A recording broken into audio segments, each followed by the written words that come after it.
the impression, the avoidable impression that was born out of I am the overall. You see, you don't take people for granted. That is what we have been saying. People who came out to save their land,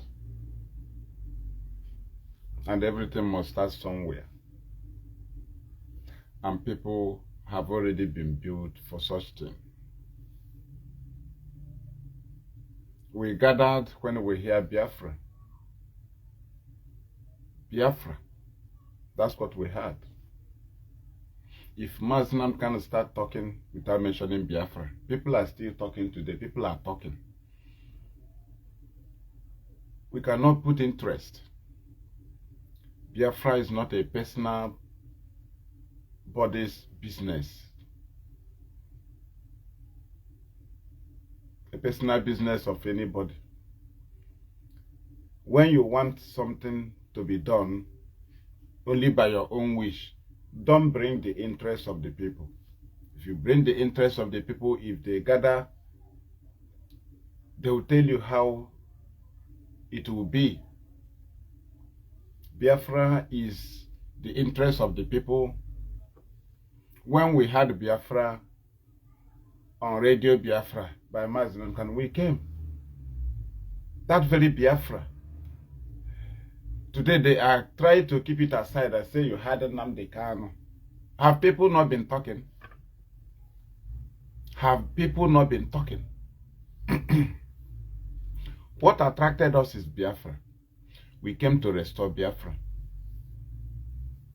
And that will not warrant Nnamdi to come on the road and start truncating what gave us the strength and the ground to be paying sacrifices and staking things that we can never stake for any other human being or anybody.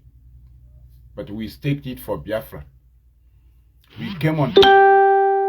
He started trying to tell us he is God. He truncated everything we agreed together. You know, that is not the way. What did he want to do? He wanted to frustrate us from what we have come to do for our people. And they don't care. You know, people who came out, drop everything they are doing to restore Biafra.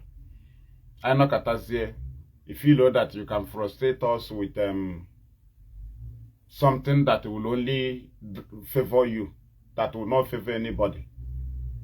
People, they now want us to abandon the struggle and focus on eventualities. And while we say that we must hold and secure the struggle before any eventuality, they said no. The siblings and lawyers presented eventuality above the very struggle. Arrest is an eventuality. Illegal detention is eventuality. Killings is eventuality.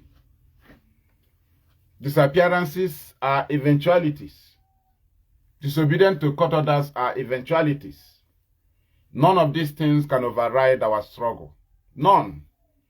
Before you came for a struggle, you know there will be arrest, there will be detention, there will be killing, there will be disappearances, there will be disobedience to court orders. These things are eventualities that they told us that supersedes the very struggle. Hey, focus on free Nnamdi Kanu, only free Nnamdi Kanu. They don't care what will happen to the struggle, and that is why we said the very attraction must be guided. Nobody is too attractive than Biafra. The Biafra attracted us, not Nnamdi Kanu. He mentioned Biafra, we came. That is why we secure Biafra before any other thing. When we were doing free Biafra, free Nnamdi Kanu, the free Nnamdi Kanu is an eventuality, emergency on our way. It is not the main principle why we gather here. We did not come here for free Nnamdi Kanu. We came here for free Biafra. And the same way our people are being arrested and kept in detention. And none of these arrests or disappearance can override while we are here. And that is why those who have come to destroy our struggle, and they tell you that they only want Nnamdi Kanu out. Therefore, when he comes out, they don't care what happened to the struggle. That is why they are always foolish to our stance, because we know why we are here. No eventuality will override why we are here. You are arrested, yes.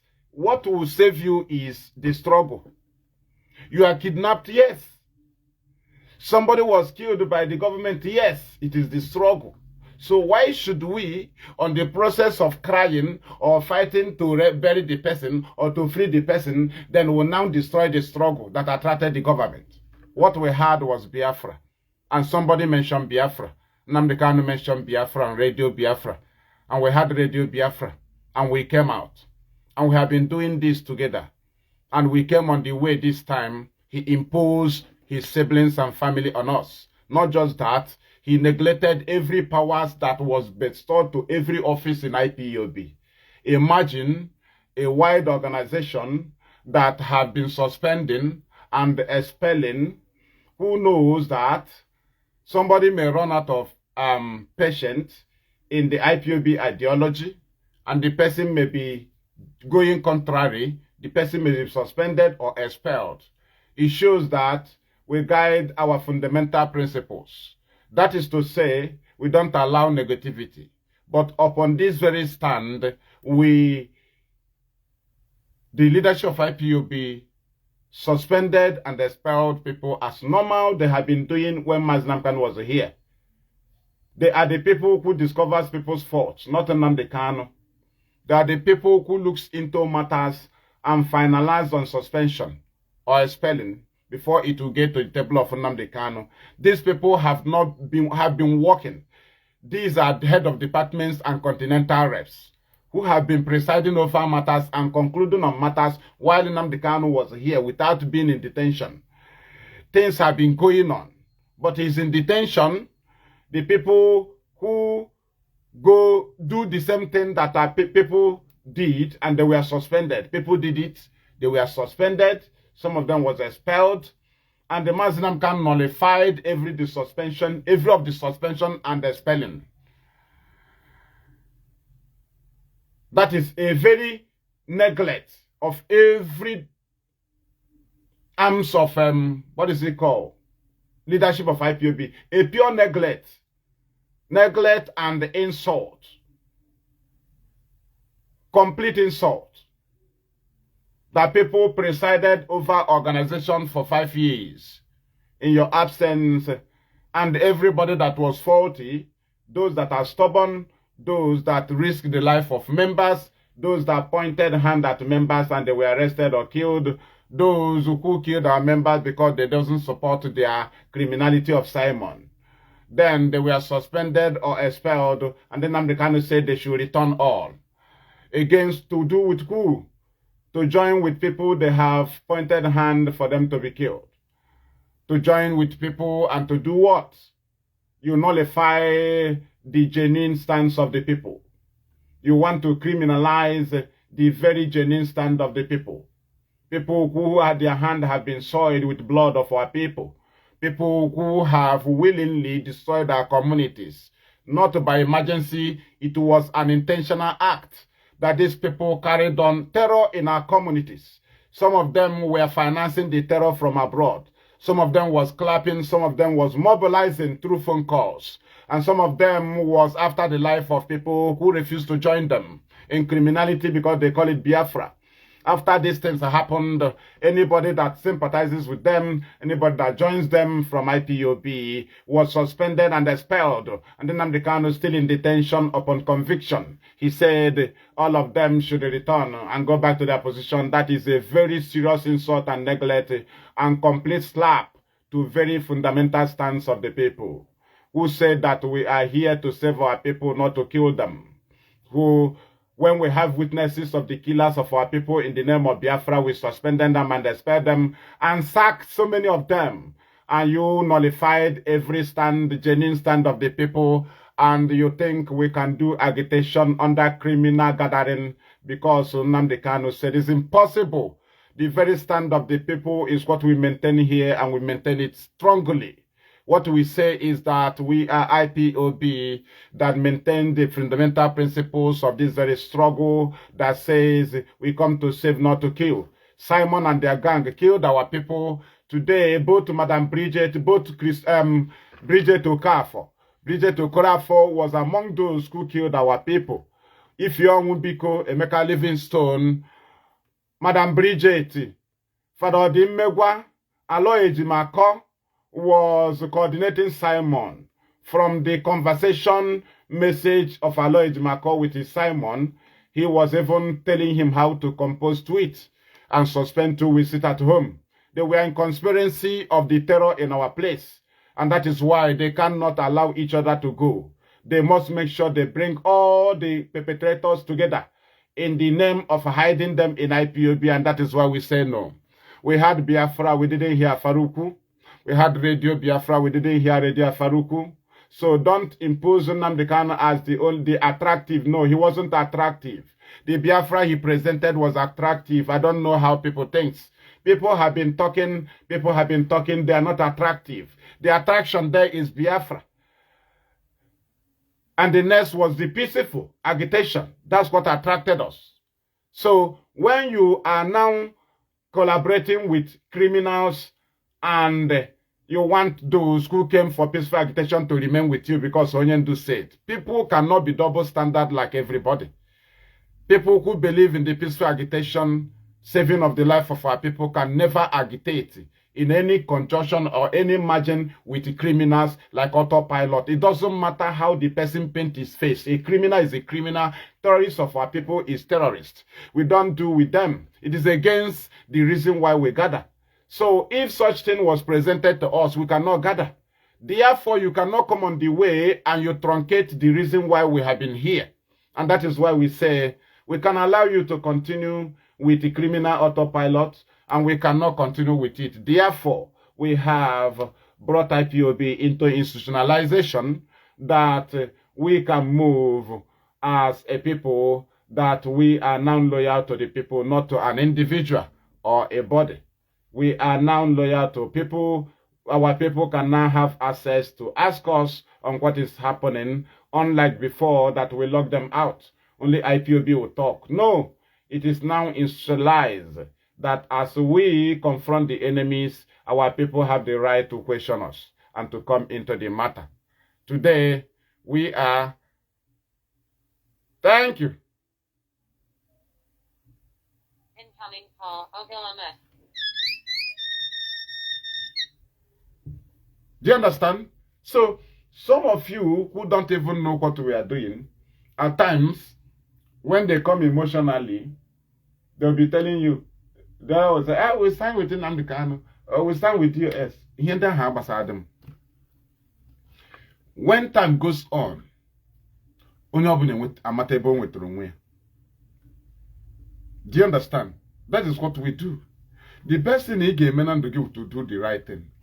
I won't monya na akwari. Anytime name, I'm gonna him name. I'm gonna him name. Do you understand? These things name na they avoidable. But Nnamdi Kanu bira nozi as ma yan wawusi Chineke. You know? So people name here ba again ya name here since. Ihuzi has some high very figures without knowing that what attracted us is the Biafra you mentioned, not you. You are not attractive. Are you taller than everybody? Are you a lakuku from Isuch? Can do the attraction none of your body. It was the Biafra you mentioned, what you presented, that IPOB will be attractive, that when you see them, you will tell your children to go and join IPOB. So if I see Gentle, if I see Simon, if I see Angel Makeup, if I see them, can I tell my children to go and join IPOB? It's very simple. We maintain what we agreed. Nobody can see Gentle, see Angel Makeup, and tell his children to go and join IPOB. It's impossible. So that thing that attracted us is what we are maintaining. That's what we are maintaining. We had a Biafra. So don't ever come and say it wasn't Nnamdi Kanu. He was the one who mentioned Biafra. We came. We came here for one hand. We answer our name. we answered our name. It doesn't happen. It doesn't happen. He wasn't the attraction. It was the Biafra that was the attraction. That is why something will happen to us. We still believe because there is something that attracted us. An individual may die. So how come Nnamdi impose an individual? I was a supreme. The struggle I am for, I was ordinary. Therefore, an individual first before the struggle. So even the lawyer, sibling can destroy the struggle. If we defend the struggle, they say you are attacking Nnamdi Kanu. So it is better they use Nnamdi Kanu to destroy the struggle. And we told them no. Nnamdi Kanu was not the attraction. It was the struggle that is the attraction. Though he championed it. But we came because of what he presented, not him. So if you now want to use him to destroy what attracted us, then we said no. It can even affect him because what attracted us is more better than him. The Biafra is greater than him. So when you want to present him as Nnamdi Kanu, you don't present him above the Biafra that attracted us. You don't put him as number one above the Biafra. No. What he mentioned is Biafra. Something attracted people. So when you neglect that thing that attracted people and start presenting yourself as you are the attraction, then you are doing mistake. Because that thing that attracted us is what we are holding. It is Biafra. We don't shift from it. An individual can fail us. We hold on the Biafra. And you don't tell us the angle where we can shift. You don't stop us from agitating. You don't bound us from agitating. You don't stop us. That is one thing somebody must know. It is in us before you talk. If it is not in us, when you speak on radio before, we cannot come. So you don't take our answering to call for nothing. That we responded to call, answered call. You now see us as fools. That you are now God. It doesn't happen. It doesn't happen. If I have not been a coordinator and know what we have been doing here, what we maintain, then that is when I'll be confused. I know what we have been maintaining. Once you use power of authority to go contrary to what we have agreed, I will say no. It doesn't, not, you can't do me anything. You can't. Nobody can. You can't do me anything. Ihe mere attract dị iche. So attracted you na radio Biafra otu Nnamdi Kanu chikwu. Owu ihe mere anyị attract. Ihe mere anyị attract o Biafra. Ka anyị ga restore ya Biafra.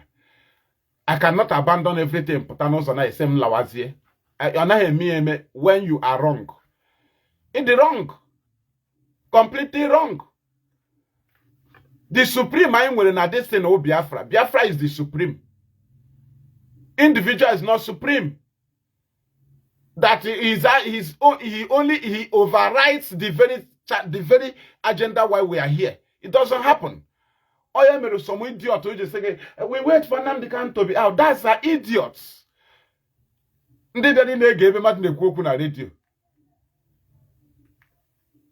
And when agenda is here, and somebody must raise it, even in a meeting, even in the house, something in our dragging will only raise there. Only raise there is not God. Before people responded, Udiha Agwago people. So you are the one who was the Biafra, so don't was it. Ogwagan you already. And your test go was Rike, nature another way. So when you mention Biafra, mind you that what attracted us is Biafra. That's why when you came home at Zezemana, it's not the attractive. It's not attractive. The Biafra and a champion is what is attractive to us.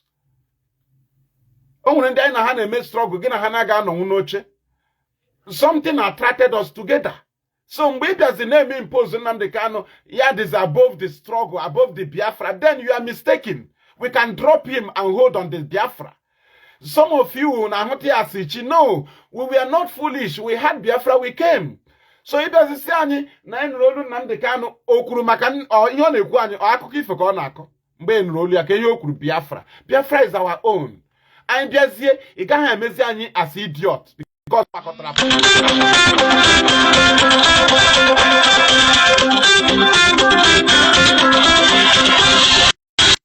you don't treat us as fools.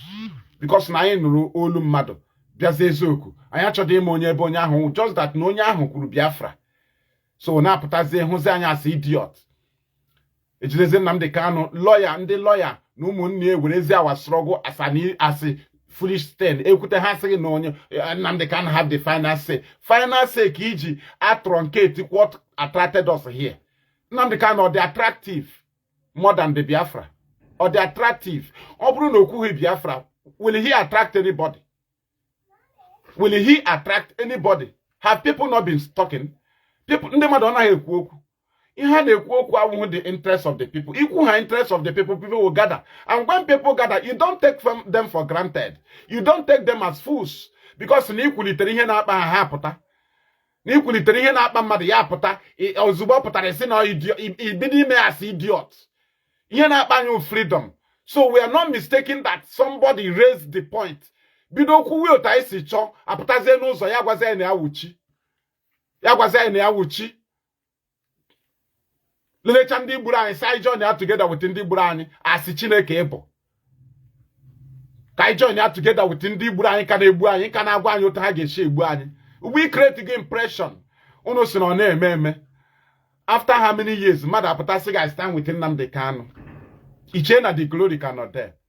Odo unu na confuse onwe unu. Mmadụ kwesịrị isi stand with Nnamdi Kanu. Ekwughala ihe a gọọmenti achịa. This is voluntary stand anyị nyere. Voluntary stand.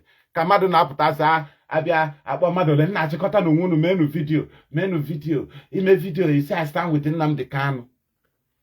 Ịnụ ụdị akụkọ ịma na failure. Ịma na ịdago. Ịmaghị na ịdago. Ị na-achị build new. Ị chọrọ build new. Mmadụ nwere ike isi stand with DOS because now all something may happen new. But the mother is stand with Nnamdi Kanu is complete neglect. Oga, the ten apụgo. Mmadụ onye na-ama ihe na-eme ga-ajụ ka ihe wa stand with Nnamdi Kanu. Kenke una IPOB member gadara sị gị I stand with Nnamdi Kanu. Ihe a ka anyị na-eme avoid una ajụ feel ono n'Uchukwu. Na ị ga-eji aha Nnamdi Kanu blackmail ndị mmadụ ha ga-ekwu okwu. Ha kwuzi okwu sị ya atakịrị Nnamdi Kanu. But ije aha ya bịa kparịa mmadụ, bo mmadụ oshi, bo mmadụ ebubo. Iwere aha ya kparịcha mmadụ, onye a nchọzi respond, ọ ga-akpọzi Nnamdi Kanu ọkpọ ikuku. Why na ije aha ịkpọrọ aha ya mgbe ị na-blackmail onye ahụ. Mgbe ị na-ebu onye ahụ ebubo ịkpọrọ aha ya. Onye a nchọzi respond, ịchọzi ya kpọrọ aha Nnamdi Kanu. Gị nwa ji aha eze obodo unu ga na-achọ okwu n'ama. Ịmagbu na a ga-eji ya na a ga-respond wa na mmadụ nwere ike ịnọ n'ahịa dị gwa gị na eze obodo unu wee idiot. Ọgụ nwa ga-anọzi n'ahịa na sị na ị na-akparị eze obodo anyị mgbe aka anyị ga-ama na iwefu. Maka na ọ ga-iji aha eze obodo unu bịa na-akpọ mmadụ onye ara n'ime ahịa. Iji aha eze obodo unu bịa na-akpọ mmadụ onye oshi n'ime ahịa. Isizi onye ahụ ya respond wazie ya akpọla aha eze obodo unu ahụ iji bịa. Ọ kpọzie ya ọ na-eme Nnamdi Kanu attack. Ejimakọ ha now ọkwa agenda ha agwụla. Ihe ọ na-epostuzi ihe o postu na ọkwa vidio Nnamdi Kanu na Abakaliki. Nka ga-emeri broadcast maka na ignorance wo a very big ọrịa. Ignorance ebe ejimoke ọ nọziwo achievement of Chike Doziem ka ọ na-epost ọ maghị oche na achievement Nnamdi Kanu. Nnamdi Kanu gadara ndị ahụ gara Abakaliki. All Directorate of State say all road list at Abakaliki. Ọrụ Nnamdi Kanu agwa ya n'ụzọ adịgo gawa. Ejimaka ị na-epost si glory. Mmadụ coordinate people. Anyị nwa sendịchara mmadụ, anyị nwa coordinator, anyị nwa gburugburu ugwu eze. Anyị nwa gburugburu ugwu eze. Anyị nwa ka asị sendịkwa memba na ụmụ ahịa within 1 hour anyị sendị ndị mmadụ. Ọ gaga anya n'ụdị ọda ahụ now. Ị na-eposturu m vidio ọrụ anyị rụrụ arụ. Ọrụ anyị rụrụ arụ ka ị na-epostu. Nye n'ụdị ọda now. Na-edi ọda. Anyị nwa na-agada ya. Ọwụ Nnamdi Kanu na-agada anyị nwa na-agada. Go to Ekwulọbịa anyị nwa gachara Ekwulọbịa kpọrọ ndị mmadụ. Anyị nwa nyere mere meseji. Chike Doziem ga-enye ọda ọ ya head of the Directorate of State. Enye ọda all road list. Ọwụ nke uche before ga-anọ na-ekwu ya ọnụ na redio na-ekwu ya. Ọwụhụ Nnamdi Kanu. Ọwụhụ ya nwa. Ihe ọmawụ gawa Abakaliki we are with you. Ọ bata ma ọhụ mmadụ ọ ga-akpọkwa the same Chike Doziem ha jụọ ha why did you not send, why is everybody empty, where is IPOB? Where is IPOB? Maazị Namkwano oji my number. Oji m ọwa anyị nwasị ọ ya nwa gwara m send ya member to Abakaliki. Ọ gwara m send ya mmadụ to Ekwulọbịa. Ọ kpọrọ m message came from a channel. But ihe ha wee separate broadcast. Ọ dụta agenda ejimaka ha agwụla. Ha lọwazie na vidio. Ọ chọọ vidio postu. ihe na-eme ka unu mata here now na anyị mara ha anyị na-eme.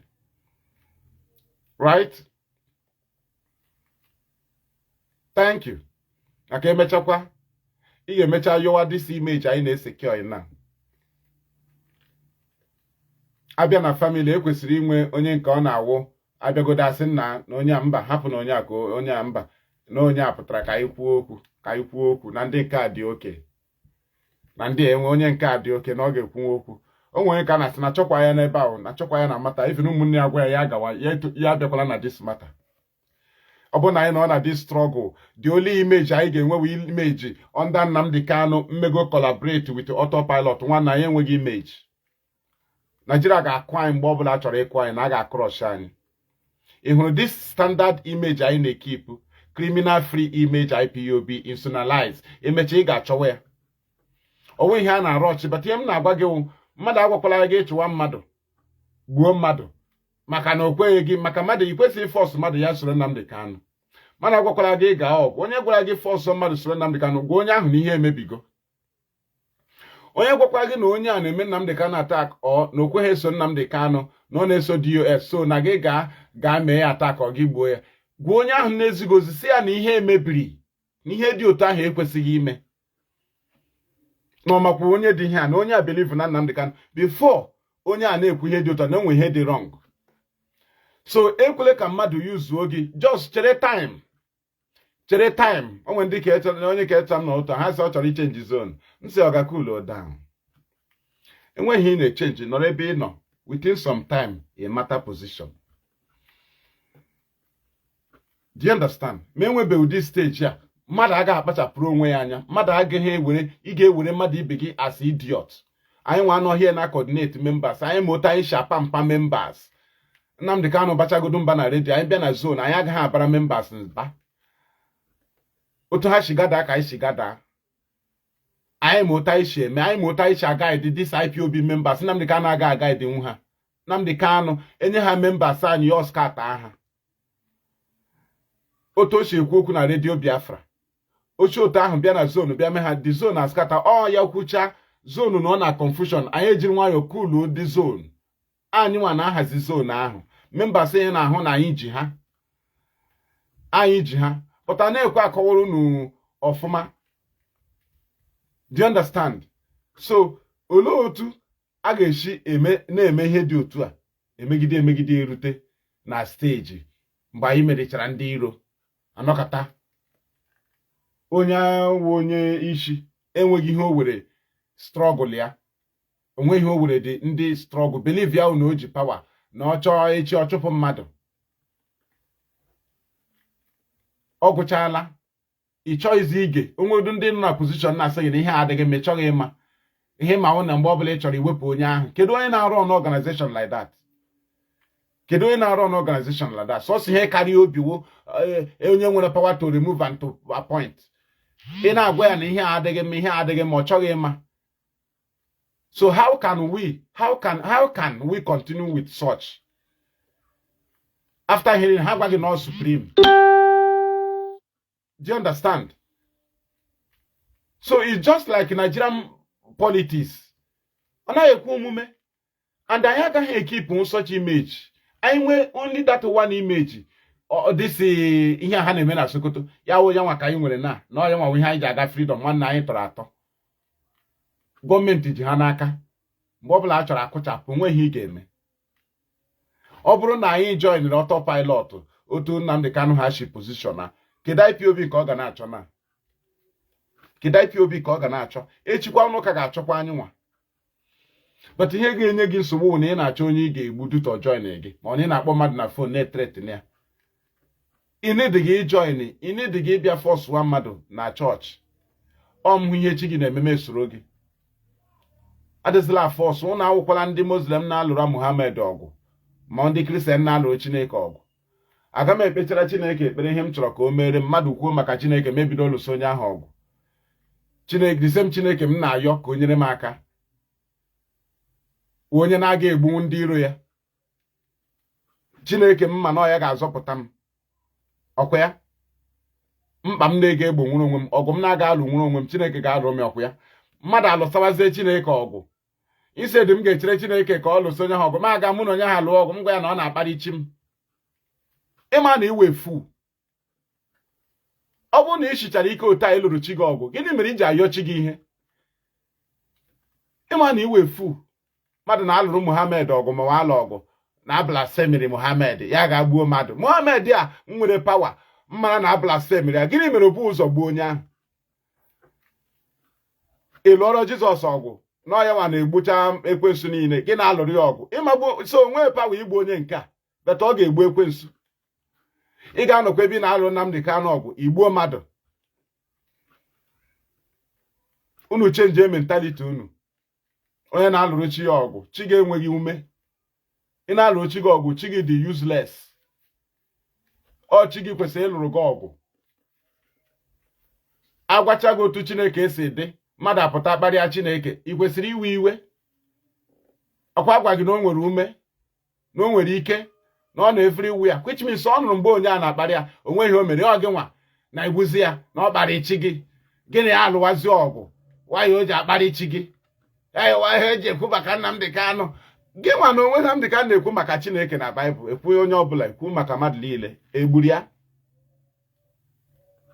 Ndị na-alụrụ chi ha ọgụ, ị ga-eji na aka Nnamdi Kanu na asị gị ga-achọ mmadụ gbuo, igbuo, echikwa esikwa na ya ga-enwetara Biafra. Nwaanyị na ogbube Tinubu, ogbubeghị ndị a niile. Nnamdi Kanu egbubeghị, ogbu Nwike, ogbu Hope Uzodimma, ogbu Dave Umahi, ogbu Willie Obianọ. If steeti ha vicha moto nyecha ha ego after ọ kọchara ha ọnụ, then ọzi gị nwa ga-achọzi onye ị ga-egbu maka na anyị gakọtara n'ụzọ Nnamdi Kanu na-akọwa ihe ọzọ, akọwa contrary to ihe anyị mere agree, na-eyuzuzi power enyere ya enye, na-emezi everybody override to the extent na ndị mmadụ na-emezi impose an individual kwuru okwu that related to everybody. Anyị agada na-enye chairman n'obodo ikpo oku, anyị agbagada. Ị na-akwazi na onwezi uru anyị bara. Ị kara ime meeting na naanị gị. Why iji kpọwa meeting? Why iji kpọwa meeting? You don't need people's contribution. Ịkpọwa meeting. Why na ime meeting na naanị gị bido mewe ihe?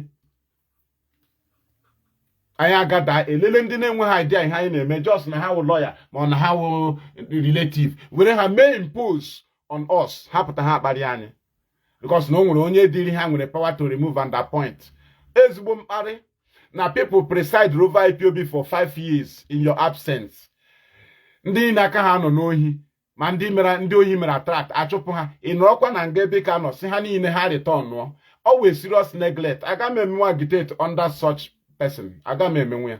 A neglect, abuse, insult, the whole office from A to down. Onwe nke I regard as an office na IPOB. Only you human being. It is simply means na onye awuchi, you are God. Authorities, coordinators ujicha, onwe nke dị valid. Ndị zuru oshi anyị witness na ha zuru oshi, ma ndị tụrụ aka egbu onye IPOB ka esi ya return no. It is a neglect and insult to ndị ha sabotage. Anaghị emetere na onye isi, ihe ahụ complete sabotage. Ebido get expelling and suspension behind you. Ọ dị mgbe ị na-ịnọ ya. And don't dare not suspend them expel. Already will just approve. Oh, how I look into matter. In all our zones, matter started and a treat matter IPOB, my coordinator from down from below till Obagotenishi. Only remove from people no idea here to remove where. Only DOS none in no idea here to remove one matter. Processes in she treat to a matter from local government to senatorial to state to have my henaga. To state to national office nina mahena go have witness Nnamdi Kanu non-detention nullify every action say take to save IPOB. Court of criminals ya nullify ya return on hanine sembia mo agitation under criminals mu wokawoji no fefre with ndị gburu anyị ma ndị tụrụ aka ebe anyị na-eme mitre ma ya arrest asem na ọdụ onye isi Chineke kpọkwa ụlọ ọkụ mmeworikọ with onye gburu anyị ụmụndara chinam na-eme ihe nonsense here. Onwe ndị nwere mkpebi na ndụ ha, people you don't push like that because na m chọrọ ime agitation melelecha onye ji egbe gbagbucha ndị Igbo asịsị m na Nnamdi dasị mbere ha together work together mee ekwete. Ichena m na-agba ara, ichena m nwe onye ara. Oburu na mgbe say if I want IPOB is when parents see IPOB members, they will take their children to go and join IPOB. Or when you gentle ga say mother ga join IPOB. I am not joking. Or when you get little change and make up, little chabuto, so you see go and join IPOB.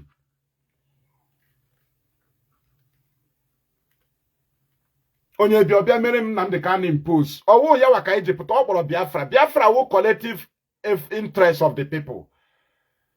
N'ikuru ekwu ihe na-akpa ndị mmadụ na-achọrọ ịga rụọ briji and briji a na-enye nsogbu ịkros gaa ọrụ mmadụ asị na a ga-aga ịrụ briji ndị mmadụ agbakọ isizie n'ọgị wuchi ikwulitere ihe na-akpa ndị mmadụ somebody must speak it out. Ikwulite ihe na-akpa ndị mmadụ people put to interest wetewe solution otu a ga-esi eme nọkata esizie ha na ọgị nwawu Chineke na bitatu na ikwutere okwu ya why iji kwutere okwu ya why ga eme ya alone? Why did you not go do it alone? Why did you not go and do it alone? When people gather, you neglect them. How was it a fool? That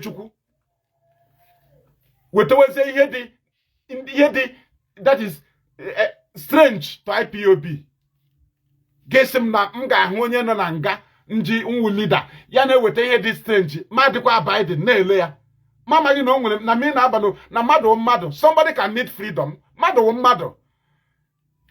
Na mmadụ na-abakwa mba na atụrụ ya ngawu no ọ ka nọ a very good stand ọwụkwa mgbe emere serious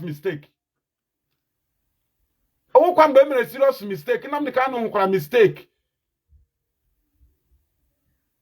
He can accept conditions mba ya ọ na-adaba before kwa nọ onwe any condition ọ nọkwa na right ọ nọkwa waiting trial atụtụbekwa ya nga before ihe akwa first time atụtụbekwa Nnamdi Kanu nga before waiting trial dịkwa iche. Waiting trial na-apụta na court abamba ọ dịkwa iche. Ugbu a kwa federal gọọmenti a na-ekwu president onye ga-ekwu ihe a ga-eme Nnamdi Kanu na ọkwa lawyer bi ugbu a gwa gị na ha gara appeal onye na-ekwu ihe a ga-eme ya president go to Nigerian constitution go to the constitution si na hence o mere onye ga-enye pardon all federal case of federal government ị na-asịkwa na appeal na all pardon ka a ga-enye ọwụ na state all state governor through attorney general edieze chief judge. Ọ bụghị the same. O nwere iko akọwachari olelecha otu o si dị hụ na emego ezigbo mistake na anọ very very far hapụ akụkọ ndị lawyer na-akọ conditions abịawa ome selective nke ga-adịtụ hidden ga-adịtụ somehow mara ma ọ ga-awa ọkwụnwụ laanya onye na-ahapụ Nnamdi Kanu Tinubu forget ihe ọbụla onye ọbụla ịma people ana like igwu na reality ọ ihe a ka a na-agbara ka ọ hapụ iwu somebody's subject ka ọ hapụ iwu somebody's job subject ha na-egiri all subject Tinubu go to their constitution ka agwago onye nwere right ifree ya onwe ihe appeal gị is useless ma federal executive council ekpebibegi you must accept their condition. All the issue as it stands now ha na-ewe na ha anaghị emegbu onye ahụ no court ọ bụrụ na ị nọ without trial no conviction mmegbu dị ya beta atụọla gị nga gọọmenti agụrọla aka ha na mmegbu adịghị ya so anyị na-ahụ strange actions from Nnamdi Kanu gị sị m nọrọ no leader ebe m na-ahụ strange actions onye aka ji eji nwanne aga m eleba ya anya agakwa m ekwe yoroyo maka conditions na-abịa condition for release awụ obere ihe onye atụrụ nga wụzi federal government subject echekwara na ike ya zuru oke ike Nnamdi Kanu ezuzu oke ụzọ awaiting trial he must accept condition for freedom nke a must anaghị eme na ngiri a na-abata ya na mba iwe federal government subject ị ga-emerịrị accept si ha na-echọghị nke a na ile nke you must hapụ ihe mmadụ nwere ike bịa kere mara aghachi they gave him this thing he refused ọ mgbe awaiting trial ọkwa oge awaiting trial convict awụkwebere ihe convict ka nwee big mistake Nnamdi Kanu enwe defense onweghị defense so onwe ihe eji challenge conviction enyere ya na ihe ndị a ha desitara na ekwuru sese ndị a na Sokoto nke a dị iche conviction or drop of defense onweghị argument no counter he never countered the whole accusation o create respect road for government create a government respect road to convict him omega argue no nothing ọbịa dị agụsha judgment n'ishia So serious mistake. The lawyer now, but oh yeah, marriage makoji ga le wall ejimako. He on the post say sympathy something. O man hapụ go. Appeal a na-agwa gị na n'olu appeal. Appeal na-aga from office to office. Office to office. Office to office. Office to office. You don't take decision outside federal government decision. Any office that appeal must wait to hear from federal government before he decide there. After finalizing with Nnamdi Kanu on the condition he accepted, federal government has passed a signal to appeal court. Oh, we na rush. Oh, yeah, mere na hana andros, hana to have with a distraction. Because Hamana, my head will take distraction, or take my car. No, need to focus on the appeal. Now, can do my appeal. Do you understand? So, I could go appeal. How to go free Hagawage, na Habra Mada. Because Hamana appeal, I hana gas threat. Appeal our federal government. So, how will he have distract people? You know, can a government will take condition. Oh, yeah, governor Sushi Chok. Actually, I told Nnamdi Kanu nga call Yama game accept condition. On now waiting trial. Yama ne will take condition. But I told Yanga Nigeria will take condition. On now waiting trial. Nnamdi Kanu gane will take condition. Ubua on a condition.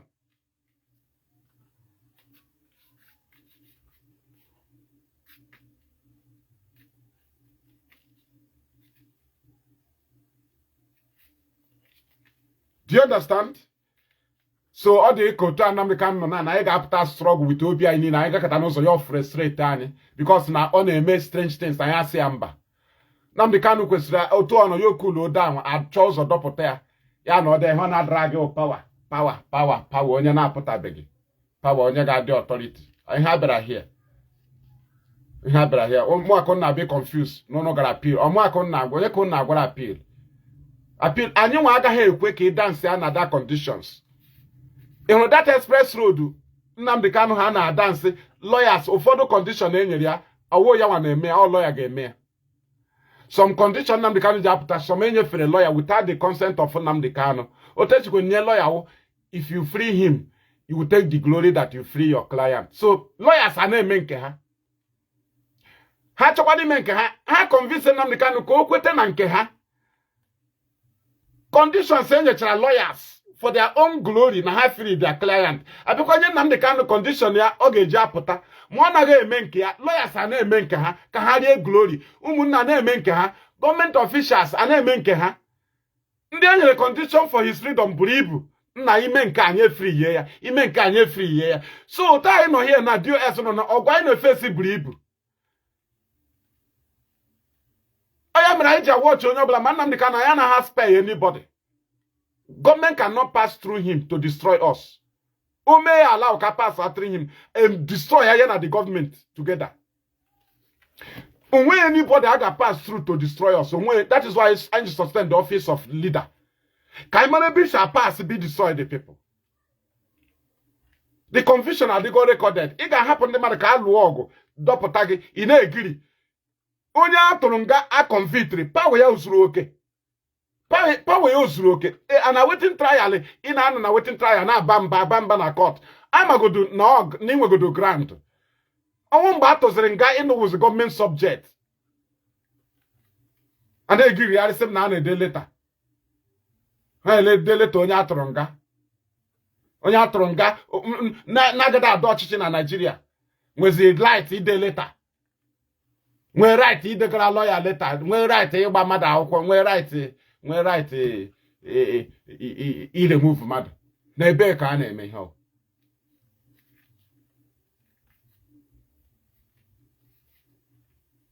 Ihe anyị na-eme na ya agaghị enwe awụnye akwa anyị n'ofu basket. Duto gịnị? Nigerian gọọmenti emerigo Nnamdi Kanu bitie ya. Ihe niile a na-emenwu ngiri. Ịghọtara? Anyị want to take a better position, not a better position to fight for his release. Ndị ahụ na-aga emenwe ya confuse gide ya akwapụ anyị. Ha gwa ya na ndị mmadụ na-eso ya na a na-support ya. Ya nwa feel na the glory ka nọ.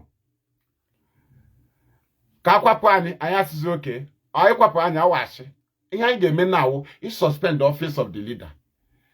Unu choose ime operate with the office of leader. It will not be accounted for us.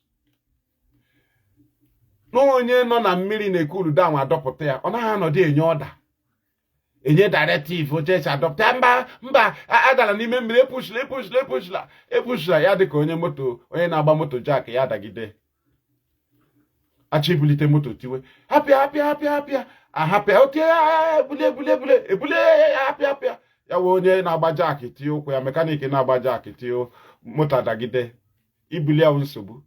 So ihe ga-eme bulie ya, egela mkpu ya, buliwe moto, hapụ ihe ọ na-eti, maka a na-ebuli ọ dị ya ka ọ na-adọkarị anụ ahụ, ahapụkwana ya ahapụ, ọ na-anwụ anwụ, dọlitewe ya. Ọhịa Ojukwu mere ihe fiọm mere Ojukwu banye plen a na ma ọma agbagbuo gị, beta emerie Nnamdi Kanu ya klem wa ụmụnne ya etiwanya hapụ na ya. Eshoro Ojukwu brutal love, enwere taịm ọ na-wee ruo egosighị brutal love. Ọwụ na efiọm bịara gosiwe Ojukwu soft love, Ojukwu ọ ga-apụ, ọ ga-adị safe? O ji egbe today si banye plen a na. Ojukwu si how can I leave my people? Si ọga banye ihe apụọ here ma ọma agbagbuo gị. O tezi save Ojukwu. But Nnamdi Kanu nke ya mba, I know all. Ojukwu ihe niile mere, ọ deputy ya tụdoro egbe ya pụọ. Mgbe ị lọtaziri akọwa ya, otu aka ndị security ishe eme ọga lie down, ọga enter under this place. Security a command command godo ọga nogodo uji. Mgbe emechara gị ekele mụwa ọga kunu godo down nna anyị ukwu, banye godo n'okpuru oche a, nna anyị ukwu ọga enter pillow, ọga enter toilet, mgbe ahụ danger adị, gị hụ na security na command ọga, gị hụ na ordinary person na command ọga, gị hụ na staff na command ọga ebe ọga ga-ezo. Anaghị ekele mozi authority mgbe ahụ. Ọga ga-ekulu down ka esevuchaa ya, nke Nnamdi Kanu, why must you command me to lie under the bed? I'm a supreme leader. Mgbe danger adị, a na-egosi gị brutal love, ị na-akwa onye ọbụla aka, you want to show supremacy. Unu egosi anụ supreme. Cool down ka ndị na-eche gị take action mgbe e nwere danger na ihe ha ji bịa. Mba, ọ gịnwa ga-ahụ onye makpụrụ na mmiri na-akwapụta gị n'okpuru, ọ gịnwa ga-agwa ya ka gị aka n'olu, ọ gịnwa ga-agwa ya kwasịla gị aka n'ike. I don't like the way you are pushing me. Ka ọ na ịma na-achọ ịdọpụta onye mmiri na-eri na-adakpu n'ime mmiri bulie ya elu, ị nọ there na complain, why are you pushing me like that? I'm a supreme leader. Ọhịa ka anyị ga na-eme because na iwu idiot. Ihe anyị zara woku Biafra, onwe okwu individual, but ọ si n'ọnụ mmadụ pụta. It came out from somebody's mouth. Bịa ka anyị sụọ obodo, bịa ka anyị kpaa aja ebe a ka ụzọ obodo anyị dị mma. Ọnwụ ha anyị gbakọ gị si anyị na-ewuchi. Ihe kwulitere ihe na-akpa anyị niile apụta. Ihe Nnamdi Kanu kwuru Biafra, what attracted us is Biafra, not him. Ịchọkwa ịsịkọwachi kwuwe ihe ọzọ na ka anyị mara ma ị ga-adị attractive. Nnamdi Kanu is not attractive, it is the Biafra that is attractive. Anyị nọ na nsogbu nụ ihe anyị bukwe n'obi sinsi. Nụta ya join ya detain anyị apụtazie n'ụzọ esizi anyị na ya amaghị ihe. Onda ka anyị lawazie, ụfọdụ si anyị lawa, asị na onye nwa kpọtara anyị si anyị bịa mee struggle onye nọcha decide etinye aka. So ọ bụrụ na ị dị tired ọ na ifiluru na ị ga-emeriri otu ị chọrọ ma ekwe gị, anyị emewe otu anyị chọrọ. And the people nwere genuine image to manage to use the name of IPOB, ndị na-emeghị image with autopilot. Na onye na-emeghị attach with autopilot, Nnamdi Kanu and his lawyer and his present team, ma ndị na-eti believe in onye ndu, ha mere involved with the autopilot terrorist. So ebe ya normally present otu ndị Igbo or the whole Biafra, he nwere legitimacy to use the name IPOB. He nwere the legitimacy. How is it genuine? So how can we be running our struggle with such image that can bounce back together tomorrow against us? He got reverse tomorrow. Somebody get your mad unku tomorrow. Utana apta n'obodo. Iwu onye oshi. Why kwuo ya gịnị eme? Akwe nweta na-esi agwa mmadụ na village. Onye oshi. Mgbe ha sịra na agbagharala gị nna kesi ya agaala nke agaala. Ọ ya ga-eme ahapụ ịkpọgo onye oshi echi. Ọhị na-achọ ịgwa m. Gọvanọ sef laruo ndị meti ya na ya soto agwụkpọ ya aha iberibe ya mgbe ha na-aga skuul. Onye na-akpọcha gọvanọ ma ndị rich man unu na respect ọ ga village hụ meti ya ma ọ ga-agwa nwunye n'anya doro edo ya ọṅụọ mmanya gwa ya ọṅụ mmanya ọgwa ya gwa iberibe mgbe o pere mpe jụọ ya maka na ịwụ gọvanọ ugbu a akwa ịghọtara isedo ọ ga-aṅụ mmanya bịa gwa ya ọ na-agwa gị gị makwa nọ anya mmanya akwa ịghọtara ị gaghị asị ịwụ gọvanọ ị ga-agwakwa ahapụ ya ahapụ onye iberibe ahụ beta ọnwụ mgbe iberibe gị ọ ga-akpọ gị aha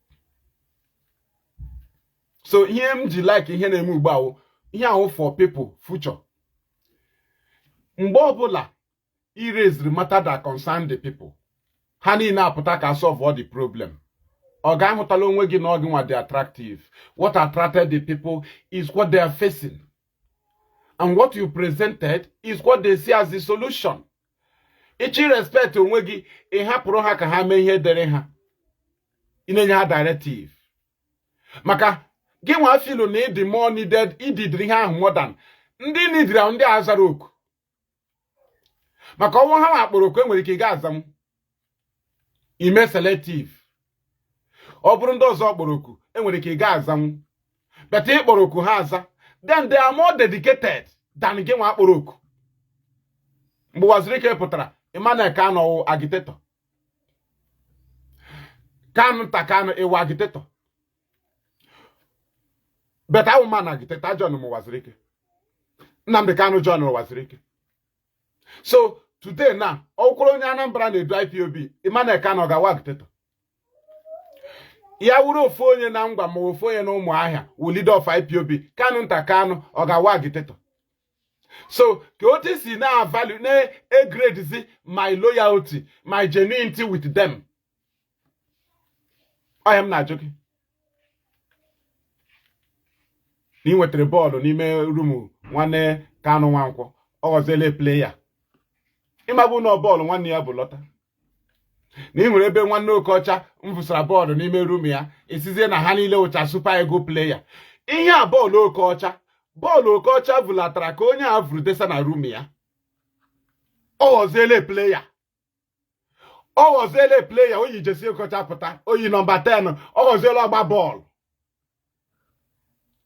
you neglected people zara oku na compare their loyalty with the loyalty of sibling onwe loyalty na ha hụrụ na ego na-apụta ọ bụ na ego a na-apụta will they come nke Wazirike ego na-apụta did they join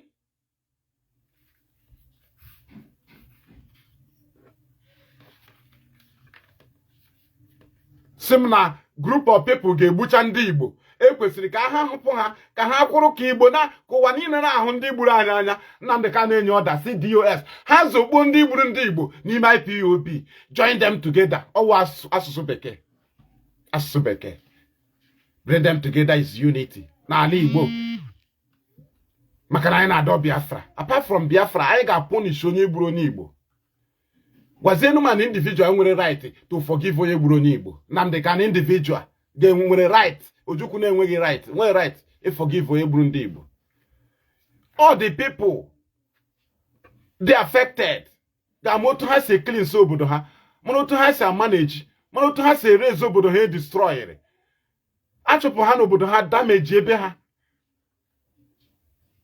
osogodo anyị the two we remain and maintain this image the image that can stand against any allegation ebe ọbụla take the people of the East in the world tomorrow. The only genuine image with this very IPOB anyị now. That one Nnamdi Kanu ha ji na ịhụ ha ala fado dị mmegwa hụ Madam Bridget makwa na DSS mana Bridget na Simon ebe ha rụkọrọ anyị niile nọ na here na DSS ji record na anyị na Simon ha arụkọghị ịchọ gọọmenti ahapụghị they will not show it to you they will just take it to the government of the world. Hey, wete details, wete ihe niile participant Emeka Livingstone na autopilot. Participation Ngozi Orabez, participation Ifeanyi Biko, participation Madam Bridget, participation ke ha na-akpọ ya ke ha na-akpọ nke ọzọ ahụ. Ele nke ọzọ ahụ. Madam Eriwa DSS wetecha ya ihe a niile ejimakọ ha na-agwa Nnamdi Kanu ma appoint ndị niile kpara arụ ịghọtago DSI jicha details ha na ha mere involved na the terrorism. Ha bịa ha sendere at the world all their involvements. Gịnwa na-aga appeal ma ọ gịnwa aga na-edegara gọọmenti of that country akwụkwọ si ha free our leader. Why na ha ji details na ndị ahụ eji prosecute Nnamdi Kanu na ọ na-emezi ha point ndị participatory na the actions of the autopilot.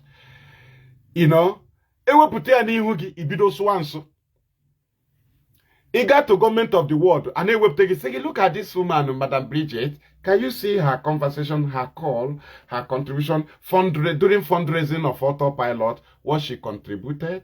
Look at it, look at it. Today, Nnamdi Kanu appointed him women leader, but he's the one who said he don't know what autopilot was doing. Look at Emeka Livingstone.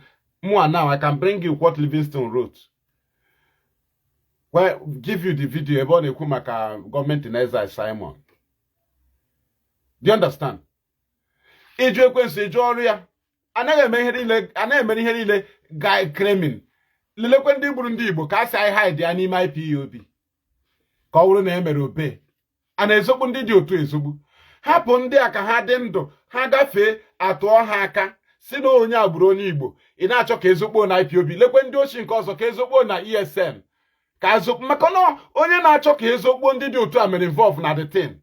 Ọ bụ na Nnamdi Kanu na ndị ọzọ emeghị involve ha agaghị achọ ka ezogbuo ndị a ha ga-achọ ka akwụkwọ ndị ọtọ anyị nọ Nnamdi Kanu declare Uche Lionheart wanted si ebe ọbụla hụrụ ya jide ya ihe a gentle ha mere Uche Lionheart o mere ya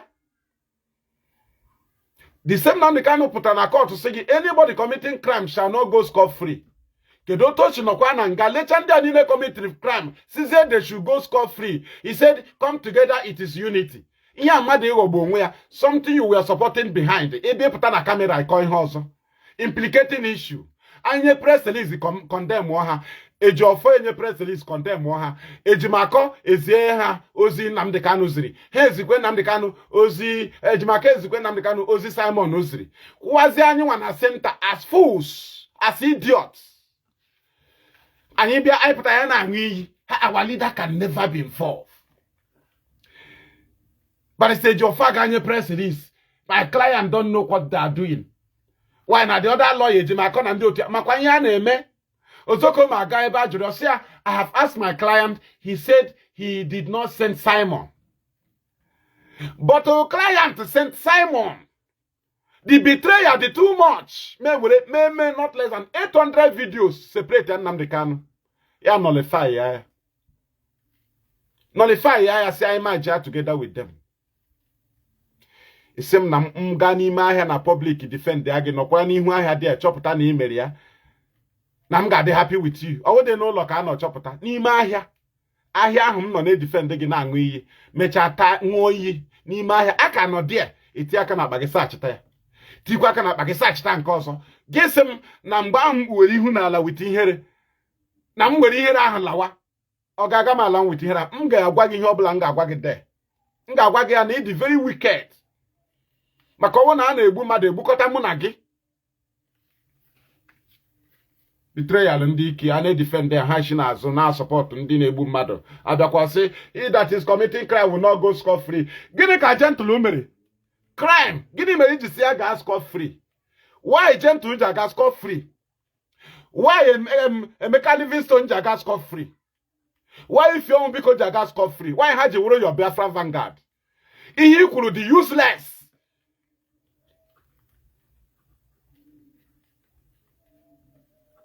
So kina unu na amata stand ndị mmadụ ka hapụ ịbịa ahịa na-eche na m dị emotional. I cannot agitate under that umbrella. Ma ọ bụrụ ya anyị nwa channel our agitation under that umbrella mere involve criminality. Gọọmenti capture anyị. Ihe eji gọọmenti now na anyị save genuine IPOB. Ara na-agbagodo ha. Ara na-agba ha now. They have not captured the struggle. Eji to go Nnamdi Kanu. Unu adịzila eme claiming.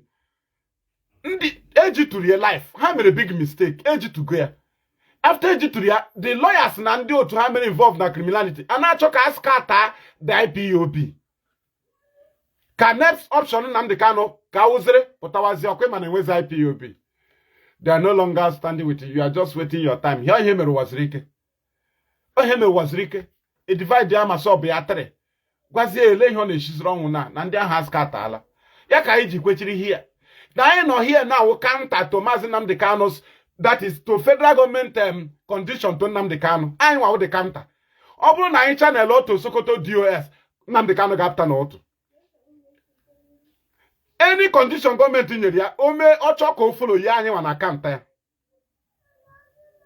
Achọghị ịhụ anyị.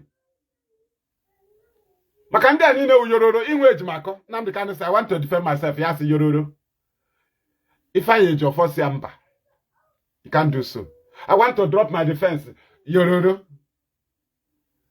Ota ka ha chọrọ ka gọọmenti were line n'iyi. But ugbu anyị nwere IPOB. And they can say we should join political party. Anyị agwaghị na ọwashi. It becomes a counter. And they can say election should do like this in Biafra land. Anyị nwere nye order say na ọwashi. It is a counter. Ma enweghị anyị nwanne struggle alago maka gọọmenti ejituola Kanu. Time na-abịa mgbe ị ga-ama ihe anyị na-eme. Maka condition niile ahụ achọghị ime ya apply, anyị ga-akanta ya. Ichi hapụ Nnamdi Kanu ehapụ ya normally. Ọ bụrụ with the condition ka askata Biafra, ị na-egbu oge. Anyị stand go as counter. Any condition unu nye Nnamdi Kanu to be free, na awụghị normal freedom, our action will counter it. So gọọmenti aga-adị comfortable. So unu feel na anyị nwere, anyị ga-create unu free way. Is a lie. So Nnamdi Kanu n'onwe ha achọghị counter. Mejimakọ ha iwe ha na enwere counter. Ha sechala their plan. But the plan ọ bụla iwepụtara IPOB account ya. So achọghị hapụ Nnamdi Kanu ha hapụ ya freed. But ọ bụrụ these conditions enyere unu ji na-agbachagharị filo na ya ga-ekwe. Anya start gas counter, anyị nwere institution. Anya suspend the office of the leader. Suspend the director of Radio Biafra. Anyị chọsịrị ịma ihe a Nigeria ga-eji enweta anyị. Ha bịazie ka anyị na ha ahụ. I know Zota. Standing as a counter. Ono choka iwe akwa anyị n'ofu basket. Mobro ga-agbakpuo na post anyị niile alọta bịa bụ aka n'echi. Chi onye anyị na-eblame. Onye gwa gị na anyị na-agba ụdị game ahụ. So emerie Nnamdi Kanu na-abịaricha ya na anyị alawa. Ara na-agba gọọmenti ụdị position anyị tekiri. Oh, go on as an alcohol. I started with Nnamdi Kanu. Another move government. Government my DOS man. So go on Amachari. Or did the government go when Haman hotel last stand with Nnamdi Kanu. If Nnamdi Kanu aga now, government be focused. Focus, Kamani Hindi actually man. Hele Bola Nnamdi Kanu. Or Nigerian government. Hele Bolonya. Oga, I just let me claiming Hele Bolonya Jituya. I knew a wuguya, but also I need the honey. Anyị nwa ugwu ya gọọmenti elegbuola ya. Ana m eme pretending m na-agwa gị eziokwu. Ihe m na-agwa gị na-awụ ihe na-ewe m iwe duto na ihe ahụ ihe ndị anyị defend chara, anyị protect chara. Ihe ọgwụ anyị lụrụ defender make sure na detain ode na ugwu ya na power ya zuru oke. Na ụjọ ga na-atụ ya ndị na outside ọwụ ya nwa. Ha sị mba na gọọmenti kwesịrị na-atụ ya ụjọ direct. Nsị ya na ọwashi. Ọgọwashi. Gọọmenti na-atụgo ụjọ direct ịnụ na detention ha any gọọmenti gị na detention mana ha ejitugo gị ha na-atụzi gị ụjọ. Ihe ha na-atụzi ụjọ ihe so gị n'azụ onwe ihe na-eme outside. Gị bịazie na-agwa anyị na ndị na outside Nnamdi Kanu na-eme ka amata na ndị na outside awụ ihe na ọnya nwa onye ji power. Mgbe ahụ ka ọ lara onwe ya n'iyi. Anyị agba mbọ si ya nna anyị ukwu ijighị power hapụrụ ndị na outside power na ọnya nwa ga-awụ ugwu gị. Gọọmenti chọọ imegide gị ha echeta na ha megidegodu gị na power ka na outside. But ichiri power dewe here. Ha mara na ha ga-ejitu gị jituo power n'onwe ihe na-eme. Ha mee insist anyị agwa ha na ya ga-enye ụnụ power na nga. Hey, is the one commanding. Is Oga leading is different from commanding. Ndị a na-edinye to go and they do something. Ọ mmadụ na-lead ha commander ha to. Or somebody lead ha di ha commander. Ọ commander ga na communicate gị gwa gị situation on ground. Ọwụ gị nwa. Ọwụ Nnamdi Kanu ga-anọ dị gbaghara onye zuru oshi. Ọwụ ya nwa. Ọ commanders gwara gị na onye awu onye ochi na ọ ka dịkwa ready igbukwa onye ọzọ. Isi mba na gị nwa anọ dị nnọnụ ndị mmadụ gawa ọgụ. Ịghọtara isi ha jidewe ndị mmadụ n'aka ha agwaghị mba na ndị a na-aga ejidenwu n'aka otu a si ejidere mbụ n'aka. First blood ejidere mbụ n'aka. Sylvester Stallion si ejide ya n'aka. Ha kọmanda adụ ndị amị gwa ha na ihe awụ onye a na-ejide n'aka o. N'ụdị onye a awụ onye a na-ejide n'aka. a na-ejidekwa Sylvester n'aka o Stallion Rambo na-enweghị afọ dị onye amị na-agwa ọga ọhụkwụrụta onye ahụ dị na onwe dị afọ lere n'obi obi na ukwu ka o nwee wụra mbọ ise jide ya n'aka ndị amị nọ dị agbawa egbe ha na-agba egbe na onye a na-ejide n'aka gị nwa nọ na ọfịs na kọmandị ha sị ha bịa jidere mbọ n'aka jiri aka gị bịa jidere mbọ ka ịhụ na chọrọ ụnụ ọsara ahụ ebe 1 anyị gaa lee ma ha ebidogo ụnụ alọghachi bịa gwa ya nwa ọ gwara anyị mgbe gaa sa na ahụ ụnụ ga-adị ụta. Do you understand?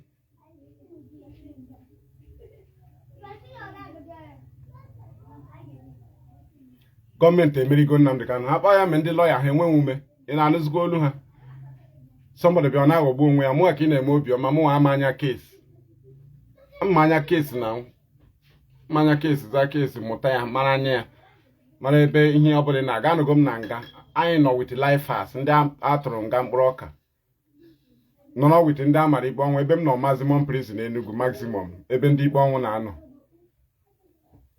ọwụ minimum a na-edo ndị amara ikpe ọnwụ na minimum prison so any prison experience a ga-enwe n'ụwa enwechala m ya n'Enugu maximum then aga m ibe akwa aga m ịmụta ihe gachapụta nọrọzie ka lọya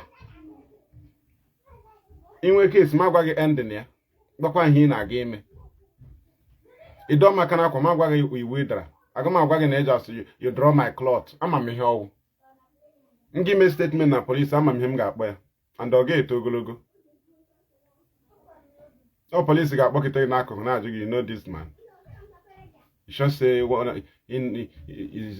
is he serving a lawyer or is he a lawyer or is any but because what that man wrote is different onye ka polisi na-eweghị idecha ha bịa jụọ gị who you be ọwụghị ha na-asụrụ oke bekee nọ ị maara ihe onye a mere simple so ụmụaka lọya ji maka ha ga na-abịa agbara egwu na-asụrụ bekee asụrụ American English ịsụcha ya something mma na ozugbo gị na federal gọọmenti otu unu nwere kesi ọ dị kesi Nnamdi Kanu enwe kesi with ordinary people nwere kesi with federal gọọmenti emerie ya tụọ ya nga onye ga-decide otu o si ala now president of Nigeria onweghị any other person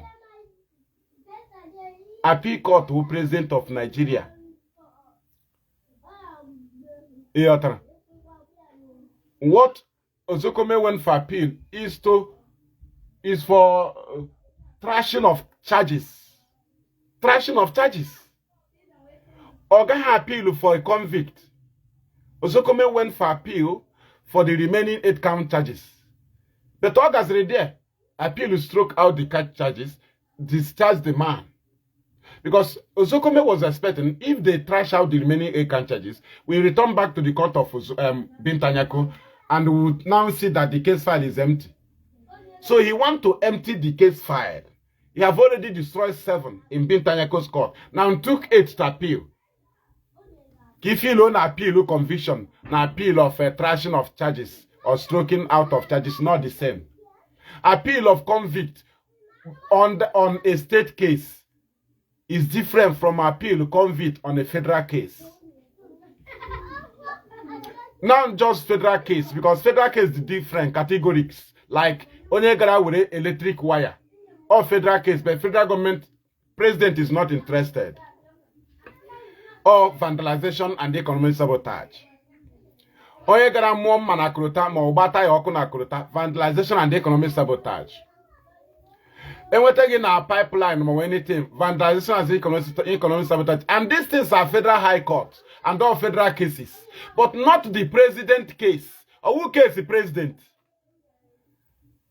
Attorney General na ahụ with ndị ọrụ ha. But this case of Nnamdi Kanu, a federal government case, president case, and with other federal cases now president case. Do you understand? Anaghị treat case in the vandalization, ndị gara na pipeline, in a news. Oh, when the federal government they treat here. but ndị agha onye a nwere ike ijide ọwụrụ subject gọọmenti otu atompolo ha nọ. Do you understand? Or their subject. So Nnamdi Kanu ozugbo ha atụrụ ya nga on terrorism or president ga-decide. Ha dịzịla atụrụ na-achị. Now, ị kwesịghị ịnọ ahapụ inwe counter image. Ị kwesịghị. That is why DOS Machike Dozem Nelidi prepare ya a counter image. Because onwe ebe anyị ga-achịkọtagide akwa anyị n'ofu basket with Nnamdi Kanu na ihe anya na ndị lawyer na-eme. Nigeria emeri ha onye ọbụla. Ima plan ha emericha anyị niile once. Na Nnamdi Kanu ka nwere ume ọ na-eku na akwa na anyị save IPOB during autopilot Nnamdi Kanu dinyere. Filo na ọ dịrị na ọ ga-adị izi. Ọ maa na ọ ga-emebiri ya ihe. Odi Simon. Duto ọ chọghị DOS na the case. O believe na ga-eji action. Edi Simon eme action mefere. Ozie Chineke. Nnamdi Kanu edi Simon ya mere mefere. Today ọ na-achọ echọ ka ezokpo ndị otu Simon ahụ n'ime IPOB ka hapụ ị na-echeta ha na history. Aya unity, join autopilot together, no more autopilot. Anyị gwakwa gị na ọ gwaasị. Maka na ụmụ anyị pụta anyị atụrụ ha ka ndị gburu ndị Igbo. Anaghị ajoin ya together ọga. Ihe a na-eme ya maka mgbe ọzọ mmadụ ejila ọbara ndị Igbo eme ọnụ. Kpọọ anyị coward maka na anyị si na aga egbu onye Igbo na anyị wụ coward na anyị achọghị ime agitations. Asị Simon egbuzila mmadụ ya sị na somebody must die in freedom fighting. Ọ gịnwa ga-egbu na anyị. Gịnwa ga-egbu anyị. Mgbe ọbụla ụmụ anyị tụrụ anya na-atụrụ ha ka ndị gburu ndị Igbo. So a sịkwara na a ga-eji power for onye ndu Nnamdi Kanu say Nnamdi Kanu enweghị right forgive ndị gburu n'Igbo on behalf of ndị Igbo and egburu ndị Igbo a n'aha Nnamdi Kanu free Nnamdi Kanu. Ọ bụrụ mụnwa aga m etinye ọnụ kpakam maka onwe onye nụrụ ya na-aga asị na m diri ha maka ịnọrọ na level nwee good status nwanne gị mee involve na criminality ị gaghị apụta openly. Anaghị apụta openly a na-edie mmadụ. So otu ndị mmadụ si jiri aha gị jiri free Nnamdi Kanu gbucha mmadụ ya wụrụ gị nwa na-esettle the matter. Do you want to provoke people? Ọwụ gị nwa ga-esettle, ọwụ gị nwa ga-unite, ọwụ gị nwa ị nwee right itinye ọnụ na ya. Ọnya ka dị open. Ndị ọzọ ga-ekwuchitere gị ọnụ gị and they ekwuchitechara ọnụ Nnamdi Kanu. Ya bịazie na-emezi otherwise. Under no ime unity, they want to fight a common enemy. Today, people are now attacking him direct on the activities of Simon. On the activities of Simon, I defend each other. Here they were testing us the crimes of Nnamdi Kanu. Here in a gentle hammer. Why na wepute ihe IPOB mere under Chike Doziem? Here they wepute ihe mere under Simon. Onye ọbụla na-ekwu okwu nwa onye Igbo si don't leave Nnamdi Kanu, kill him or do this. Ihe a na-refer to activities of Simon, not IPOB activities. So why should somebody eji gwa m na onye nọ na nga dị otu ahụ eji aha ndị dị otu a na crimes ndị dị otu a were even prosecute na court na onye na ọdasa join ya ndị a together ma ka na-eme ya ope akamama na o nwere ebe mmiri si banye n'obi ụgbọgọdọ na Nnamdi Kanu ji anya doro edo si ajoin autopilot nlara ala Igbo n'iyi ajoin ya with IPOB ọdụ o nyere Chike Doziem ha ajụ gịsị m na leadership dị otu a kwesịkwara ị na-egekwa onye a ntị ha ga-ama na enwego problem. Nnamdi Kanu na-enyekwa ọda si Chinasa Nworu ya join ya gentle ha ndị ochie niile with ESN ha ajụkwa mgbe a na-enweta ọda dị otu a brain gị kwesịrị ịgwa gị na enwere something. Ogodu na onwe ihe Nnamdi Kanu nwere ma na onwere na onwe ni betrayal about it ma na enwere problem. Gịnwa nna outside mmarụ ndị akpara kwesịrị ịma na enwe problem na anaghị eji anya ọma asị rụkọ with autopilot. Enwe onye ga-eji anya ọma eme ya ma ọ wụ under condition mara na ị mere involve and ndị ahụ na-threaten gị to reveal to some secrets or they give you condition to join them with IPOB. Two things must be involved. You can't have to join autopilot with IPOB with the Onyoma Ashi. Either Nejimako ha made involved. Now some people made involved. Mumunegi made involved. Ne megi engineer say no the condition gentle ha nenye. You must join them with ESN that they cannot stay like that. ịkọwara Chinasa Nworu ha ị ga na-enye as authority because the only two conditions can move Nnamdi Kanu say join with autopilot. Either na the autopilot nwere ebe ha jideshiri ike si na we'll give it to government na ime involve, or na yawa na onwe ya chọrọ hide ndị o ji rụọ ọrụ. It's very simple. If not, ya remove ọnụ ya na aha ya na ihe gbasara autopilot. Apart from this, o mere involve na yawa. So, ọ ya mere ihe ndị a m na-ekwu na ọnọdụ ka oat maka ihe ga-esave m na m si preach Nnamdi Kanu bịa chọpụta na aka ya dị ya mebiekwa kwuwekwe ya. Onye ga-esave m, onye ga-eme gị genuine, onye ga-eme gị obi shi ike maka Nnamdi Kanu ka ọ dịrị ime sure na o meghị ka ndị mmadụ nwee ike mata na o mere involve na autopilot. But lawyer ya ga visit ha sị and then they say no more autopilot, everybody should come together. Ọmụa ka ị na-akọrọ akụkọ ifo ịmekwara family ghere ọnụ onwe family ha gbukpọrọ ka ị na-akọrọ akụkọ ifo ka ị were toothpick na-apacha ọnụ na-agwa m no more autopilot.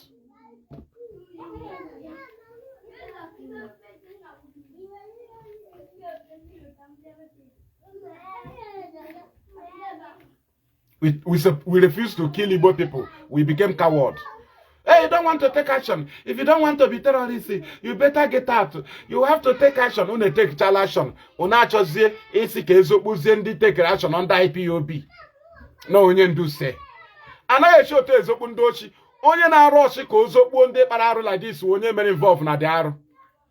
Ị gaghị abịa na community ndị bịara kpacha arụ chairman of village head na-abịa ka ezokpuo ha. Anyị ga-ewere gị iwe. Anyị awụ robot.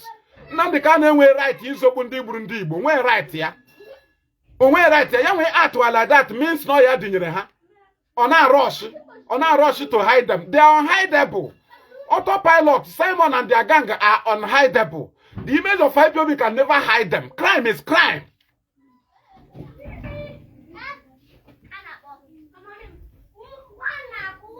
Crime is crime. I know I very stupidity here. Come man on your more.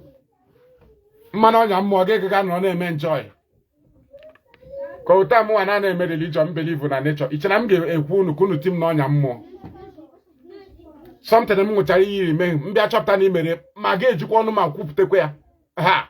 A man, Marana Mono shot until a mad in a wolf. Look, welcome. Look where. Onye ga-esite na ya. Ọ bụ na m ekwughị ugbu a unu pụtara openly si na unu autopilot rụkọrọ ọrụ. Ma m ekwughị ugbu a ọ ka jikwa m. But unu na-ekwughị ya that our ihe ahụ anyị ṅụrụ na Nnamdi Kanu amaghị. Anyị ma na ọ maghị. Ọzọ ya maka ọ dịrị ọwụ na ọma ihe gbasara Simon. Ọ gbasaziri ya. But nke ọ pụtaziri openly na-agwazi anyị na ọma. Ọgọzie ọda wozie crime DOS na hekwa am accept. Or was a crime Chinasa Nworu no kwa am accept. Then he need bold. Save one wegi na something is in onye emegi ya mecha me ya. Condemn all the thing openly. Condemn all ya no mmadụ ka ịbụ. Ka ịpụ ọ na ọgụ mmụọ. Anaghị ahụ ya anya. Hapụ ihe ndị man na-claim. Ọgụ mmụọ anaghị ahụ ya anya. Maazị Nnamdi Kanu amaghị nke ejitụrụ ya. Ọ na-ejitu onye ọbụla. Ihe mmadụ ji aga nga aida nke imetere. Mgbe ahụ ka aha na-ebo gị ọnọ nke i mere before. Anaghị aga nga n'efu. Ihe ọtara. Aida na o nwere ihe i mere la free. Ọzọ ị ga-eji agazi nga wee ebubo ụgha. Ihe ị na-agagide nga ya nke ahụ i mere la free. Ọwụ nke eburu gị ebubo. Bete ejizi aha nke eburu gị ebubo. Ị na-aza nke i mere la free. Ihe a natural law. Natural law. Do you understand? I got nga with ebubo. Mụ anọkwa na nga na-epirichi hasa. Na enwekwara ike ya ụlọ nwere ke mbere ndara ịza punishment ya. But o nwere ihe a ga-akpa aha. Charge iji bịa ife the punishment. Anaghị agbanarị ya law of nature. Anaghị agbanarị law of nature. Na-adịrị ya careful. Law of nature. Ọ ya na-eme nwere ike ime even ihe ma nwatakịrị na-emejọ ihe na nzuzo. Igbo ya law of nature. Nwe nọ dị na ahụ gị. Beto nwere nature na ahụ gị. Ọ dị ihe bịa kpọwa Chineke na ahụ gị. Nature nọ dị life. Nature ahụ na ahụ maka udu mmiri, ọkọchị, ihe niile, ụgụrụ, anwụ, Here niile all that nature. Ya kpechacha gị ikpe mee gị ihe ọ ga-eme gị ga confirm mụ. Onwedị ihe gbasara Chineke. Even according to ihe dara na Bible, ihe ọ rụrụ ọrụ 6 days. Edekwere ebe ọzọ bidoro ọrụ. Mba, which means ọ rụchala ọrụ. Kwa ihe m gwara Reverend Father. Ị na-akpọdụ Chineke feel na ọ na-arụ ọrụ na ya sị m a Chineke ọ na-anwụ anwụ. M sị ya ka anyị gaa nụ na Bible. Ọ rụrụ ọrụ 6 days. Zuzie ike ọkwa ya. Ngwa gosi anyị ebe ọzọ bidokwara ọrụ again. The man eleven.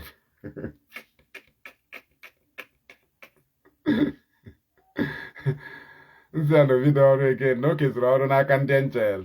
Na-enweziri angel na-ahụ maka udu mmiri, nwere nke na-ahụ maka ọkọchị, nwere nke na-ahụ maka ụgụrụ, nwere nke na-ahụ maka ihe a kọrọ n'ugbo. Ozugbo ikpebiri na ịkọ ọrụ ugbo, angel ahụ abịa gọzie ya. Ya wụrụ ụlọ ka ị na-arụ ya, Ministry of Works, ọ bịa gọzie ala. Right? So nọọ ndị n'ọrụ. Ọ wụrụ maka ịmụ nwa, angel ndị ọya ministers na Abuja. Ọha maka na-ahụ maka ya. Ịghọtala?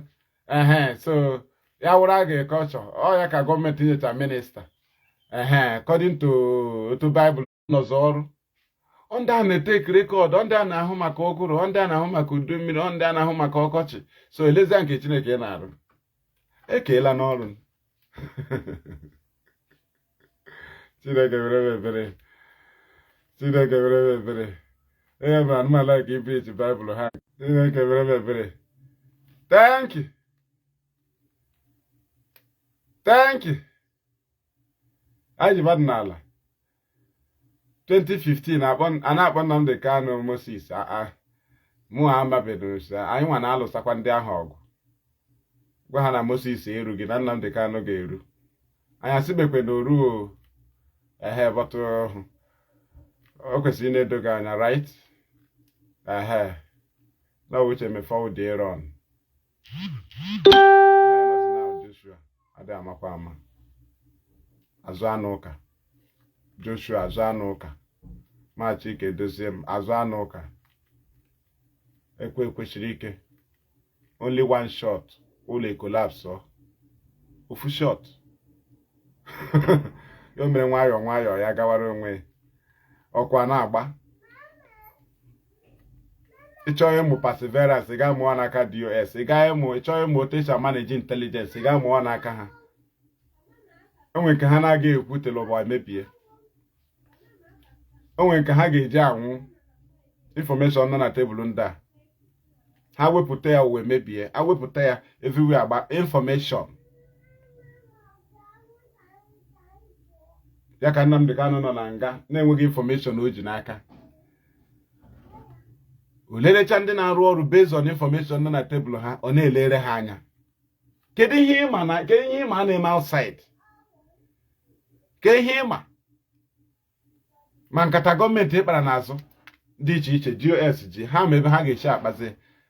Enwezi onye a na-akpazi ya na-emetụta ya dịka ọ na-emetụta Nnamdi Kanu na-aba. Ihe a na-akpazi wa onye a ga-consume the whole people. Maazị Nnamdi Kanu is not the attraction. Ihe mere attract o Biafra.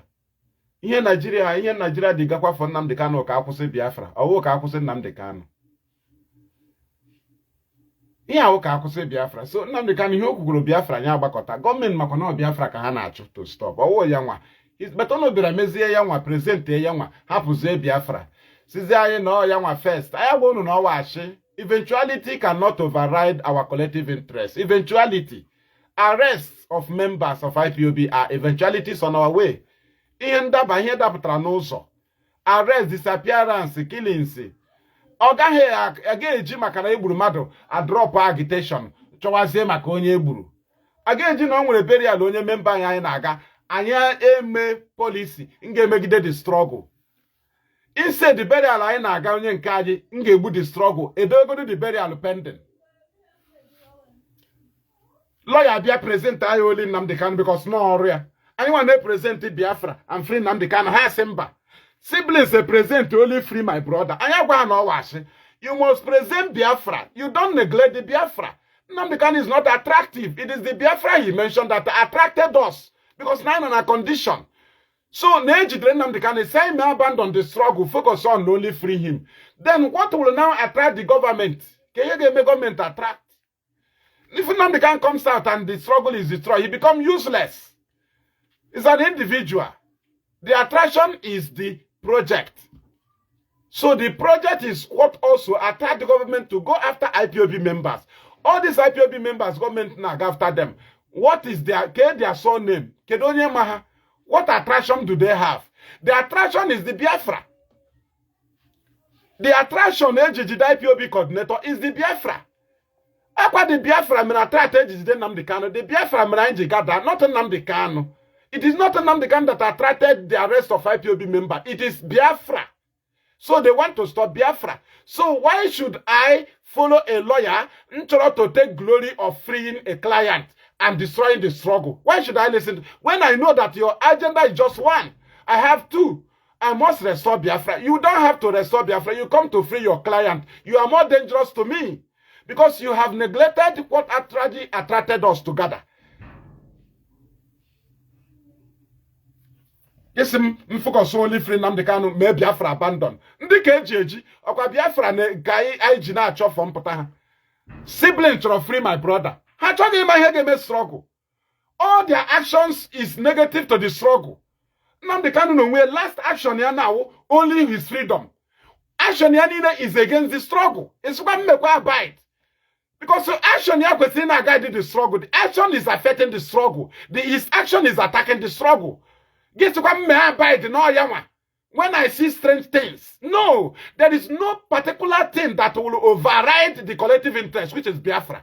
Not even detention, not even anything, not even arrest, not even burial, not even disappearance will affect our collective interest, Biafra. Why should you replace eventuality with the main objective? Why? Eventualities, arrest, Koga why huzie anya drop Biafra cheweze mgbe Nnamdi Kanu pụtara ọta arrest bidoro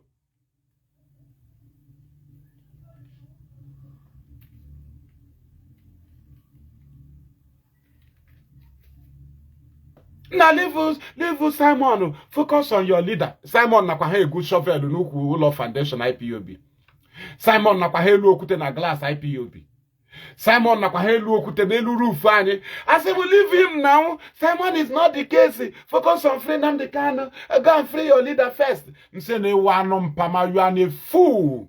Ola anyị na-ebuzu ndị nke anyị agbagburu agbagbu na National High School na-arụ. Na-ebuzu ndị ka agbatara egbe na-aga burial ndị ka egburu na Mkpọ. Na-aga burial ndị ka egburu n'Igwe Ọcha. Na-achọ ndị nke eji eji. Anyị na-ebu ozu na-arụ ụlọ a. Isi m hapụ ya ka Simon kwatuo ya na m focus on free Nnamdi Kanu. Ịma na ị nwere mental problem. Something now I na about to madu. Onye ana say ga happen ala chikwe ebute ya. Ihe mgbe na park block. Ihe iji ozu ndị madu ruo ma obara. Ka esi m hapụ Simon. Ka ọ kwatuo m gawa free Nnamdi Kanu. Ogugba gasị ka hey Ejimako is his lawyer. Ma hapụ Ejimako ka o mebie my effort because no lawyer Nnamdi Kanu. Ichere m the mad. Ma hapụ ụmụnne na m ka ma Nnamdi Kanu ma hapụ ya ka o jiri maka freedom ya destroy ya my effort. Because you did not sow any seed here. When anything itinyere. Igeji happen individual. Somebody atrongama you must accept condition to be free. Or chere ka iwete Biafra. Or government free. He become a federal government subject. A nature lawyer's condition to free their client. Nature siblings condition to get their brother back. Onobla nemenkia. Nemenkia work on it. Anyone can't tire because it will affect our struggle. If they want to free them, can let them free him plainly. You don't free him by destroying IPOB. Those conditions saying no will not work. We stand as a counter. Yeah, our freedom. Our freedom, yeah, we take genuine freedom, not destruction of IPOB. Then you counter. Return them. You want to pollute the name of the community. Each or maybe the community. You have turned everybody to criminal. You don't do it. You don't. And I am with the power of authority. You say return every expel and return every suspended. You want to corrupt the image of the community. Onyoshi, onyoshi.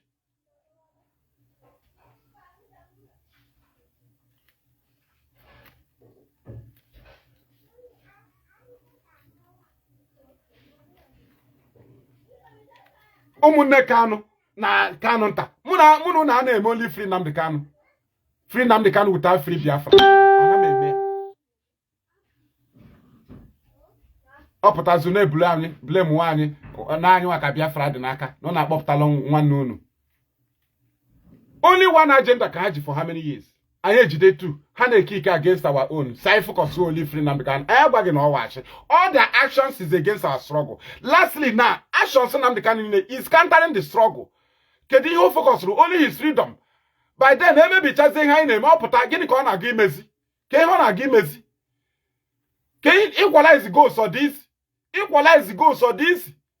Imepe your post enye goal say 90 player nke na hapụgodi eke enye goal 90 okocha na aga equalize iwe onye ara iji eche ime allow ka enye gị goal already enyecha gị goal bịa kpọtazie player na-agba ụkwụ 10 Nnamdi Kanu pụta na hey only one broadcast iwe fool.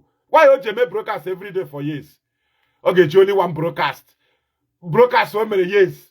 Oji ya mebicha Nigeria ya wụzere ka o mere day ka o ji akpọlite ndị nwụrụ anwụ. Only one broadcast onye na-eme morning mee evening asolvechabe problem. Mhapụ gị mebie struggle Nnamdi Kanu apụtazie blame wazi anyị nwa. Instead of that, anyị kwechiri here. The struggle is the attraction. Simple. In a present remove eventuality as number one agenda. Eventuality, o nwere ihe mere attract before eventuality. Eventuality. Mere mmadụ na-eji arịtụ na moto mebiri by moto ọzọ. O nwere ebe ọ na-aga. O nwere ebe ọ na-aga ọga. O nwere ebe ọ na-aga, o nwere ihe duputere n'ụlọ. Ọwụ moto mebiri ka ọ bịara. A na-achọ ka arụzie moto, ọ na-echetekwa ebe ọ na-aga. Ọwụ na-ekwu na agala m late, isi ahapụgodo ebe ọ na-aga ka arụzie moto. Ị ga-emegodo accept. Kwetegodo na onye a nwere ebe ọ na-aga. Isi ka arụzigodo moto, ahapụgodo ebe ọ na-aga. Ị na-agba ara.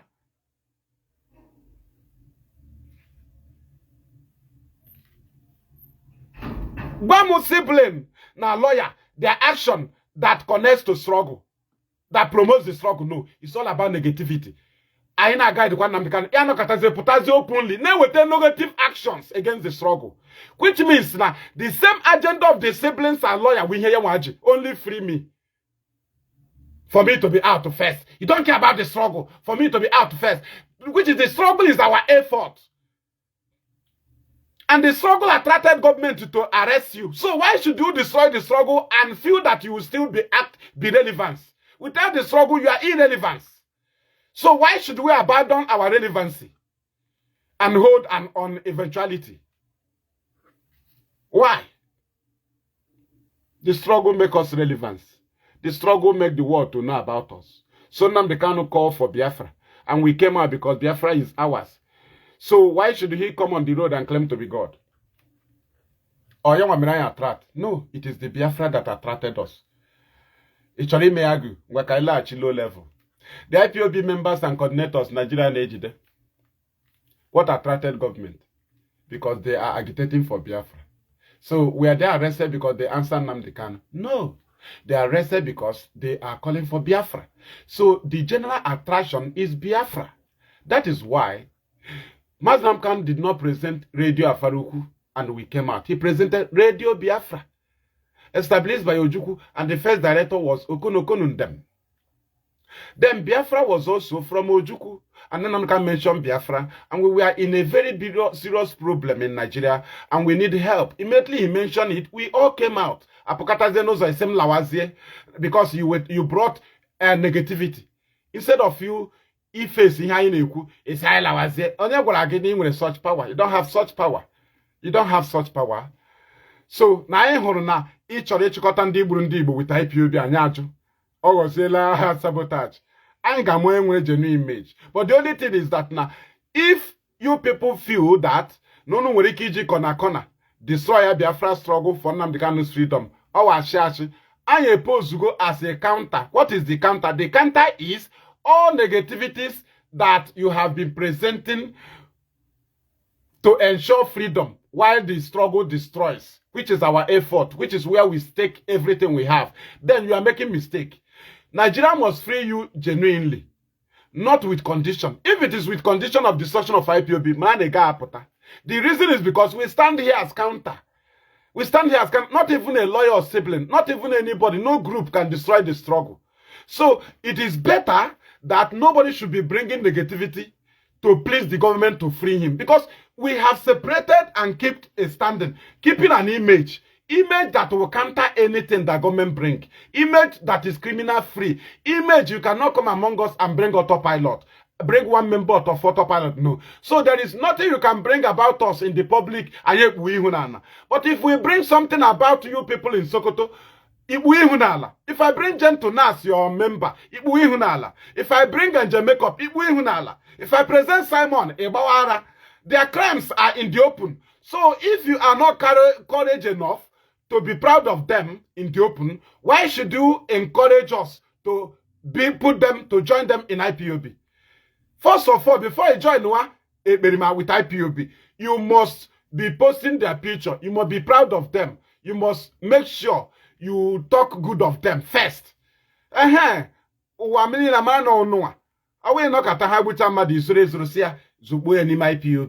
is called unity to fight a common enemy. That is go one or common enemy than Simon.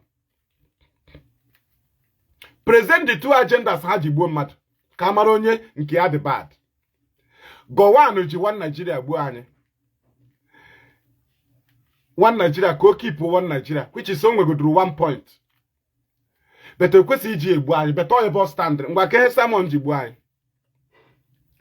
Not your free Nnamdi Kanu. Or anyi wajia.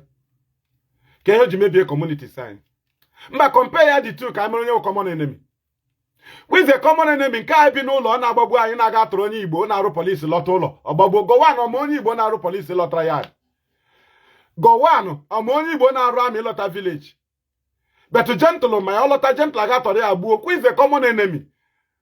A woman ga kete rice politician bunye na community. Ọ mata 3 cups lọta Gentle aga gba ụlọ ya ọkụ. Who is the common enemy that we are going to fight and join with the main enemy? Join her with Gentle to go and fight who? The enemy also carry Gentle. Na Simon, Angel Makeup, Emeka Livingstone, if you own Biko, Madam Bridget, Madam Eriwa, Father Dimegwa, Alo Ejimako. Na from common enemy because Nishim empty. It was common enemy full and Machiwa ma hapu onye vwegbe no na zulo na agbagbu madu. Machiwa full and we want to fight a common enemy. War is coming. War is coming in a gentle gebuzo babu chagin wa first. Kanani anwe ike noro. Can asim join together.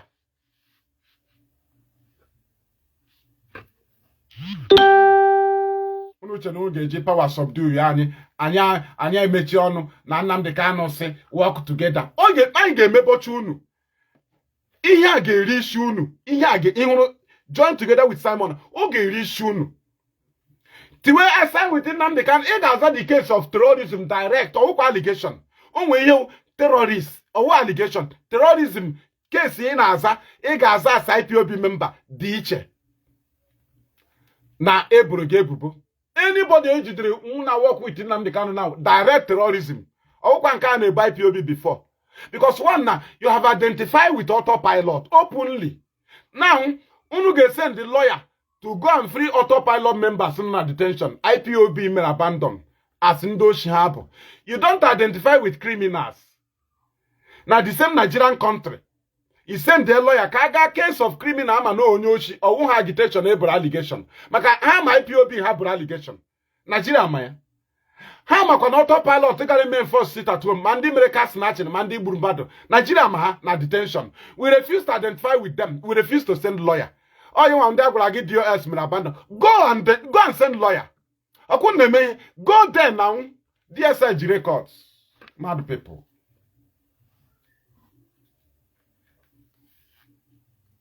Unuchana na-egwuregwu here. And me emotion na mwonyara. An adult like me. Ngachara with entire pota join their freedom fighting. You feel I'm idiot. Putana waiting trial 2013. 2014 join us agitation. Why na mkwesiri iwe years wure bako onwe ma na so putara na nga so if you na I'm idiot. Because me you got at least 10 years bako onwe ma no take a position na lose ihe niile nwere complete. Mbatara ihe niile na DMT mebiela ihe niile nwere complete. emebi ihe niile m nwere emebi ya agwa gị na eji eme nka eji eme nka rekpọ ihe niile re everything close ihe niile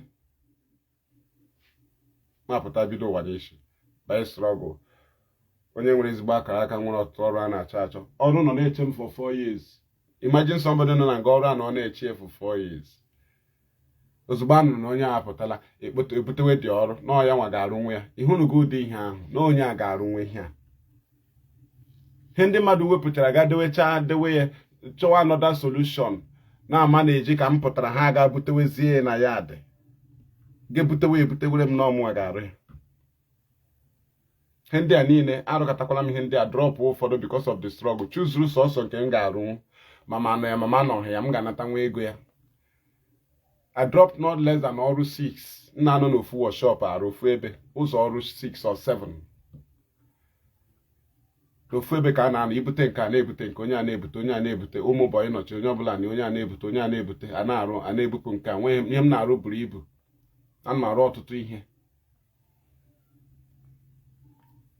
ndị a niile awụhụ Nnamdi Kanu ka e nyere ihe nyere Biafra agitation ọha mere anyị attract pụtazie n'ụzọ ya gwa anyị na ọya nwawu Chineke ya nwawuzie supreme ọwụzie Biafra struggle supreme ọwụzie Biafra ọya nwawu supreme therefore ya nwa first before the struggle so anybody can come and abuse the struggle with the name of Nnamdi Kanu as his lawyer.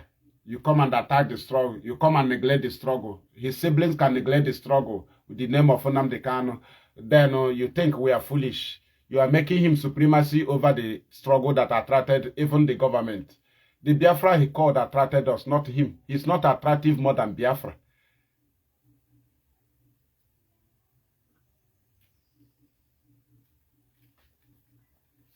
Onye wu enemy to na Nigeria na to us na ntiri akwa na community apart from Simon. Gwa m onye wetara akwa na community. Gwa m onye wetara akwa since after the war. Kedu onye wetara akwa na destruction of community na won Simon. Kedu ahụ o ji mee ya Nnamdi Kanu. Then Nnamdi Kanu kwesịrị itinye ọnụ there. O kwesịrị ịnọ secret na ọjị. O kwesịrị itinye ọnụ, o kwesịrị ibupụta onwe ya. Maka aha ya ka eji kpaa arụ a. O kwesịrị ibupụta onwe onye na-ewe m iwe. Abịa na-asị m na mmadụ ma ihe ị kwesịghị ibupụta onwe gị ndị ma ihe ga-asị gị mechigodo ọnụ nna anyị ukwu na o nwere otu okwu a chede mechie ọnụ ukwu a ga-aka mma mgbe ị pụtara hapụ ihe unity ahụ ukwu a ga-aka mma ka ị pụta nna anyị ukwu o nwere otu obodo chede ebe niile ga were ọnwụ eze hapụ wee beta ya unity ya unity onye ndu se bring everybody together bring everybody together ha na-agụ ka ihe a kwuru na eletrik chee na mmadụ niile nọ without conscience like them ọwụ mmadụ niile nọ without conscience like ụnụ awụ ndị oshi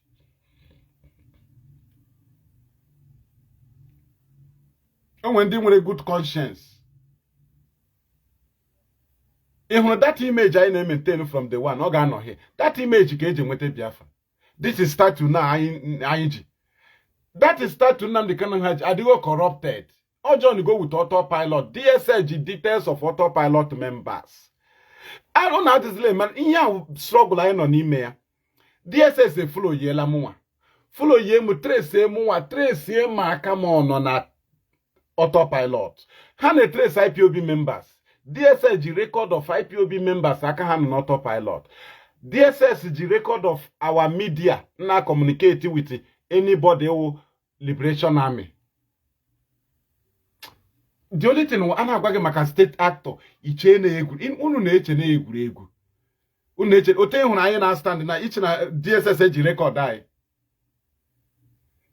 ịmanụ onwe ndị ọ na ha jide ha eme ala wa hapụ onye ahụ ma ị gawa court onwe onye ọha jide ha nwee ike hapụ ya gị nwa YPOB ama ihe onye ahụ mere be DSS ma ihe ọ comedy gị nwa jikwenu image of IPOB na-defend the person because IPOB a na-ezochi but onye ahụ gọọmenti ji details of crimes ya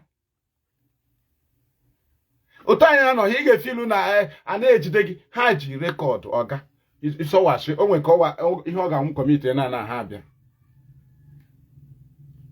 onwe ndị ka gbara ọsọ hie mgbachara ọsọ hie ihe a na-achụ ha crime ọwụhụ na ọwa IPOB member ihe gọọmenti ji achụ crime but ihe ọ ga-eji akọfa na ya IPOB member na a na-achụ ya for struggle some of them awụhụ for struggle some of them crime On no one knows she be a join ya struggle, give me a galoshi. Or give me a galoshi. It on a struggle does need to be Biafra. But he will know notion. I try to change the gaoshi. Yotra. I have a quite ten on IPOB and edge as IPOB, because they who know Yoshi. Without talent in the hand now, only involved na communication with the autopilot. And the hand feel na government and monitor communication and transaction with this liberation terrorists. Your communication, government is here. Don't joke with them, Oga. Oya ka ijide ina etimu ba ina elele gi. Oga mgbe ha ga-ebido. Onwe he una ejidere gi boga ebubo. Na ejidere gi ma na imeri ya. Ọ dị iche o. Ọ dịkwa iche.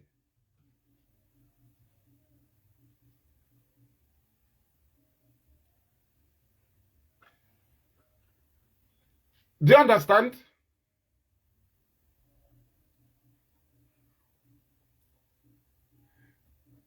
We continue. And remember the Obioma here.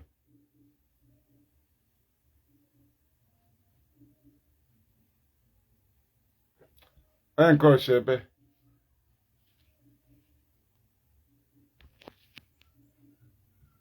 I saw again.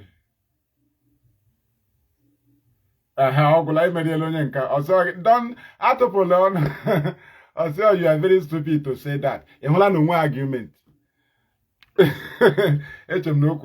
Pick one point, one lie, and argue. No. So I will be stupid because I am saying that you are a criminal. You destroy Ubuli Hejofo. Why should I not be criminal to you? You destroy Lilu. You destroy Hitenansa. You destroy Nnamdi. You destroy Sekenesi. You destroy Kehanabia. Kenke here ebenda nine. Both Omaka. Both our mama. You destroy so many places. Destroy around this Zogo. Destroy Okigwe. Destroy Omololo. Destroy Ube. Why shouldn't you be angry that I'm exposing you? Respect for exposing your crime. I never expected you to be happy. So yeah, even Nnamdi cannot hear now watch. He's watching me. So yeah, which I will honor. Because yeah, I doesn't shift. I don't shift. And I may shift, I'm not flexible. Let me go my agitation with Wazirike. I will be inborn. I will be inborn. Yeah, inborn. My happy Wazirike, ne kuku Biafra without believing on anybody. I preach Biafra 2005, 26, 27, 28, 29, 210 in detention, 211, 212, 213, 214. Before Nnamdi, before I joined the IPOB. I'm not preach for Biafra. Biafra me preach. I know there was Rika Bata Nanga. I know there. My preaching on a phone on the waters. So he preaching Biafra without IPOB na bewa bedi. But IPOB na bewa bedi. My father was Rika my criminal. Preach we Biafra. Ejidekwam all my father dera.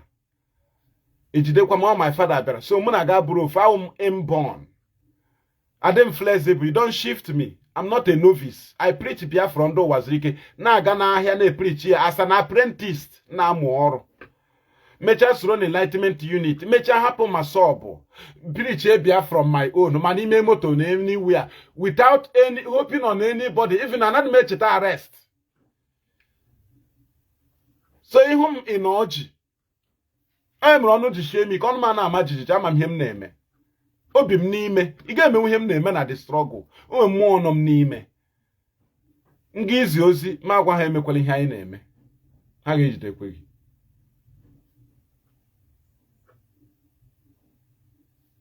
emekwala ya ha ga-ejidekwe gị hụrụ ebe m nọ na-epirichi ha atraikwala ya nakwa ụmụ mmụọ sị m gawa ọkwa ha sị m gawa ma agawa m chọkwa ịga contemplate ha sị m agala ma paaki ngwongwo nọrọ filu kwa no ha na eshiri onwu ga apụ kwa here na filu iche na egwuregwu na ị ga-ahụkwa ya na right so no nke onye na-eme ịmata ya maintain iwu ya dewe iwu na guide ya ụwa awụhụ just come and go ị na-ebi ụwa ị na-study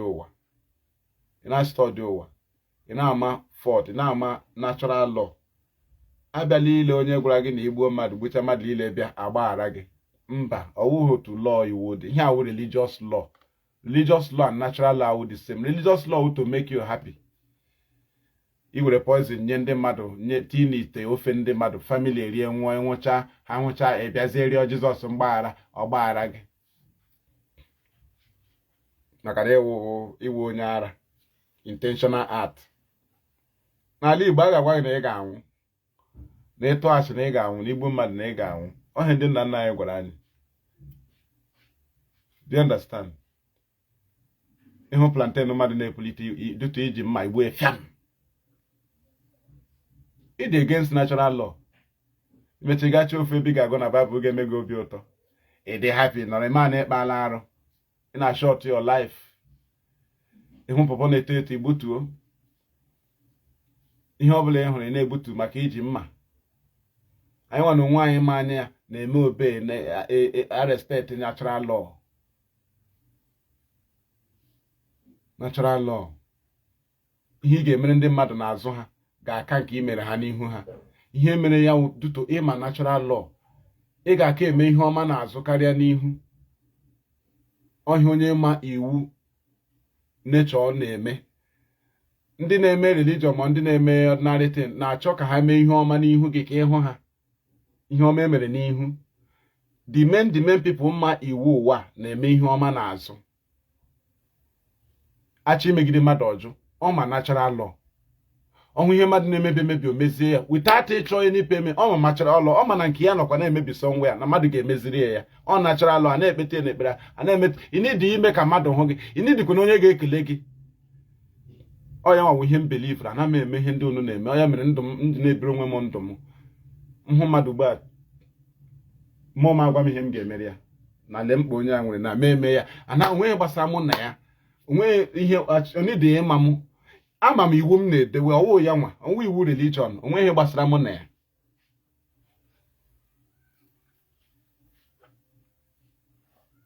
Religion na-akọ ihe enweghị isi akọchi mmadụ ipromote evil gị mee ihe ọjọọ niile bịa agbaghara gị ipromote ola na evil gwa onye a na ọ ga-anwụ ka ọ na ọjị ka ọ hapụ imere gawa isi ya na ome ihe ọbụla o mere na Chineke onye obi ebere na ọbịa ọgbabata. Gịnị mekwe na o ji si David arụrụ ụlọ nsọ n'aka ya bụ ọbara? Gịnị mekwe na o ji si Sọl ga-gbucha ndị obodo gbuchaa ma ewu ma ọkụkọ ebe ọ na-agbaghara mmadụ niile? Ọ na ha agbaghara ndị ahụ. Natural law.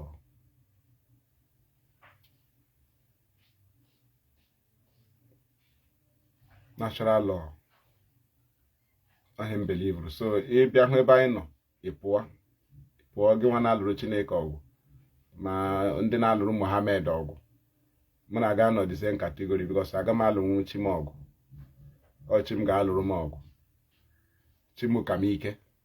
Chi m na-arịọ ka o nyere m aka mbịazie mmadụ kparịa ya ma ga-alụ ọrịa ọgụ mgbe onye ara m lụcha Chineke ọgụ ka m na-agakwa n'ekpere ekpere echi ya mere m ihe ọ ya nwere oshi ike ebe mmadụ ga-akparị ya na-ele onye ahụ ya hapụ m ka m ga-alụ ọrịa ọgụ mmadụ akparịa Muhammad a na-elele ya wụrụ mụnwa chọpụtara na akparịrị Muhammad na mụnwa Muslim ma ga-gbuo mmadụ ma ga-gbuo Deborah.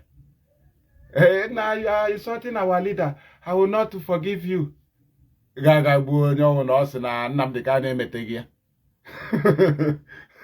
You a fool. You are an idiot.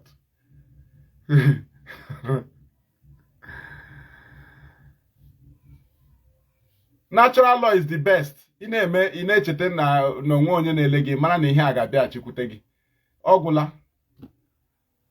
Ọ gwụchala ngwụla inye iwu mmadụ poison emecha nke gị anwụọ nke gị enweta irikwe ihe ọjọọ nwụọ ọnwụ ihe a na-emere nkiri a na-emere claiming a na-adịrị ya na carefulness a na-emere na ọ ga-eme gị ihe ahụ ime mmadụ ga-eme gị ọwụ careful a na-eme na dodging a na-emere smartness all payback onwe na-eme gị obiọma ị ga-enweta life.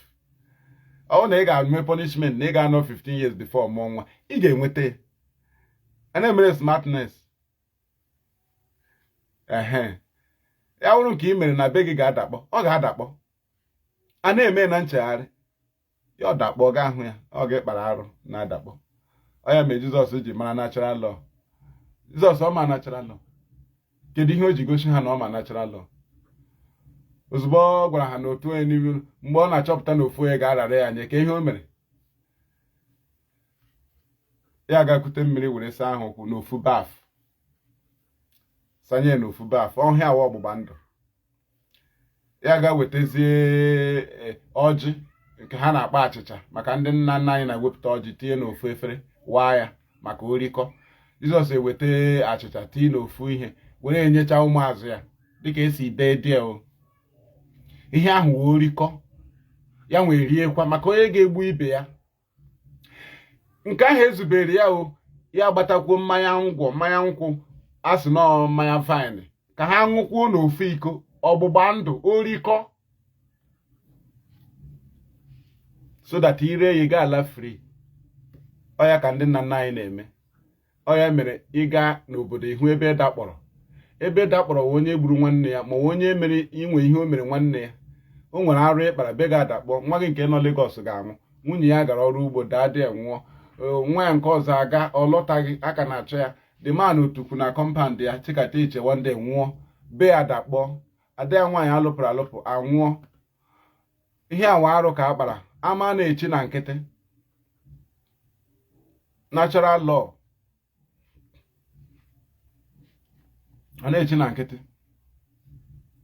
Do you understand? So ọ ihe ndị a nke ọ ga-awa idowe ọ ya ga-eme gị nwee nkwu okwu ị ga na-adị shifted maka onwe ihe ị na-aga ede enweghị ị ga-echeta isi na ịgụọ Pita na ebe nke ịgụ na Pita na ọ kwadokwara ihe ị mere ị ga-agụọ Filimon asị gị na ọ dịghị mma na bet na nke ịgụcha na akwụkwọ Jude na ijizi Jude back aya up ị na-agba ara ị na-eji ihe mmadụ dara back arụ ịkpara up. Natural law ga-eme gị na mmadụ mechaa ihe ị nọrọ naanị gị ime onwe gị ikpe ma ọ gị nwa mejọrọ. Ndị ọjọọ na-anọkwa n'azụ ha ebe ha nọ na-ekpe onwe ha ikpe na-ama onye ya na ya mere ihe ikpe na-arụzi ya ka ọ dị ya mma ịmakwa na ọ naanị gị nọzi na-ekpe onwe gị ikpe mana onwe gị ikpe na imete ya mba you are still righteous behind. Ajọ ndụ ọ ya ka anyị na-eme avoid right. So ọ bụrụ na ị bịa hụ ebe anyị na-eme ihe ị mara na anyị nọ very very far from ihe anyị na-eche. Ihe ahụ ị na-eche m nọ very very far. You don't shift me. Ị ga-eme nweghị ga-eme shift onwe lehe ga-eme shift ọ shift na mba nọ. Hence ndị man na-eku ume dị aga m survive and I must stand on the truth now. So ihe a na-ekwu here na we have secured an image, a counter image, a counter statue that stands against Nigerian state. As it stands now, if government give you a condition as a lawyer or siblings to Nnamdi Kanu or family member, anybody, what you do for them as part of the condition to free Nnamdi Kanu, tell them that there is IPOB, DOS that will counter you. Onwege anything that will lead to free Nnamdi Kanu that will affect the struggle. Anything that leads to his freedom that will attack the struggle as condition they gave to him, we will confront that thing. We will confront it. So if they give you condition, what you will do to IPOB for your client to be free, so that people will know that you are the one who free your client. Tell them that it will not work, that there is a Chike Doziem who believes in decency. Right? That one action will counter that thing. Or somebody got my agreement with federal government now. Or condition for Nnamdi Kanu to be out. Unenye order ka eme ya. I ga-akanta ya, agaghị eme ya. Agaghị eme ya. The reason is because ị ga-enye ya normal freedom that will not attack our struggle. But all freedom that will attack the struggle are going to know watch. Go no watch. onye mmiri iji mmadụ ga-aga ịkọpụta ọwụ ha bịa sị na bifo adọpụta ya na mmiri na mmadụ 100 ga-anwụ anaghị eme ya eme. Unu na-amaghị otu esi adọpụta mmadụ na mmiri unu echere ka ndị ma adọpụta banye na mmiri ga-akwapụta onye a pushuo ya n'azụ. Obodo niile aga anwụ na achọrọ ịdọpụta mmadụ na mmiri. Agaghị emebi effort of the people. Onye mere anyị ji a champion ya sị na anyị na champion 2 free Biafra, free Nnamdi Kanu. Ha sị anyị mba, anyị drop free Biafra, focus on free Nnamdi Kanu. Anyị agwa ha na ọwachi Nnamdi Kanu is not attractive. What is attractive is the Biafra. Remove the Biafra, he become nothing. So why should we abandon Biafra and hold on him only? What is the attraction that attracted them to arrest IPOB member? IPOB member, that IPOB member, only surname, Onwa Dangote. So how do they know him? They know him because he's calling Biafra. So the Biafra attracted the government, not Nnamdi Kanu. So when he called Biafra, the Biafra attracted us. We came. Anyị agbakọtazi ugbu a gwazi anyị na onye nwawo supreme. Na supreme onwezi onye nwere ọnụ. So you don't need to complain. After complaining, he will sack you. If they sack you, you will go and rant. If you rant, you go and sit down. Esim na ihe a na onye abịara freedom. Ijiri obi gị bịa obere oge ọsị gị, you can go and do your worst. Today anyị na-emezi our worst. Ya na-eme worst ya. Ya nọrọzie after a decade plus. Ndị mmadụ gbakọ ha sị, we stand with Nnamdi Kanu. An impression ekwesịrị stop n'ụzọ. Anyị gbara mbọ ka such impression hapụ ịdị. Agwa anyị na ha wụ nna m ọha na o meghala announcement.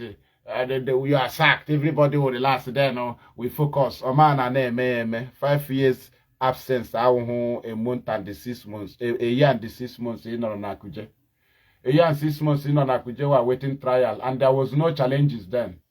Ahụhụ ugbu a enwere challenges. Bịa nwee questions a ga-ajụ gị because enwere complications. Some of our challenges is n'aka gị nwa leader na nga. Right? Awo ihe ga-awe nọrọ dị ekwesịrị isi ite down na face to face onye ọbụla ji ibe ajụjụ. Ị nọrọ dị a na-amata na o nwere sọ mmiri ebe mmiri si banye na opi ụgbọgọda na ụfọdụ ha si gị n'aka. Ị nọrọ dị na-enyekwa order, contrary order, as if na ndị agị na ha na-emekọ ihe wu idiot. Some of the things I na-face si Nnamdi Kanu n'aka a na-enwegodu ndịda as leader ka ọ pụta ka ajụọ ya ọnọdụ dị na-enye order na-enweghị isi. Order nwụrụ anwụ asị na ọya kere Chineke. Nọrọ dị na-eweta contrary, eweta negativities, and they there for years. I respect leader ya not as ya na ama ya aka n'anya because na anyị zara oku Biafra as anyị bịa restore bịa na anyị zara oku werezi anyị as fools.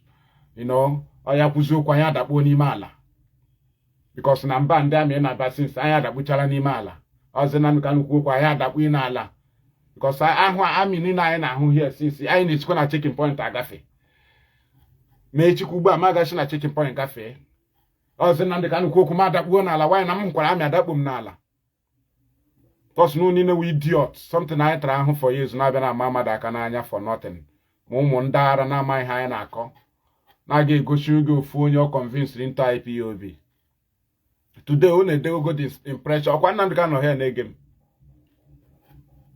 Don't truncate anything in so ya. You don't truncate ihe anyị kpara. You truncate yourself. Mụa ekpebiela ka igbuo m. M ga-make really sure na m kwuru the main truth otu o si dị. You gaghị eme m meburu ọgụ mmụọ. It's a lie. It's a lie.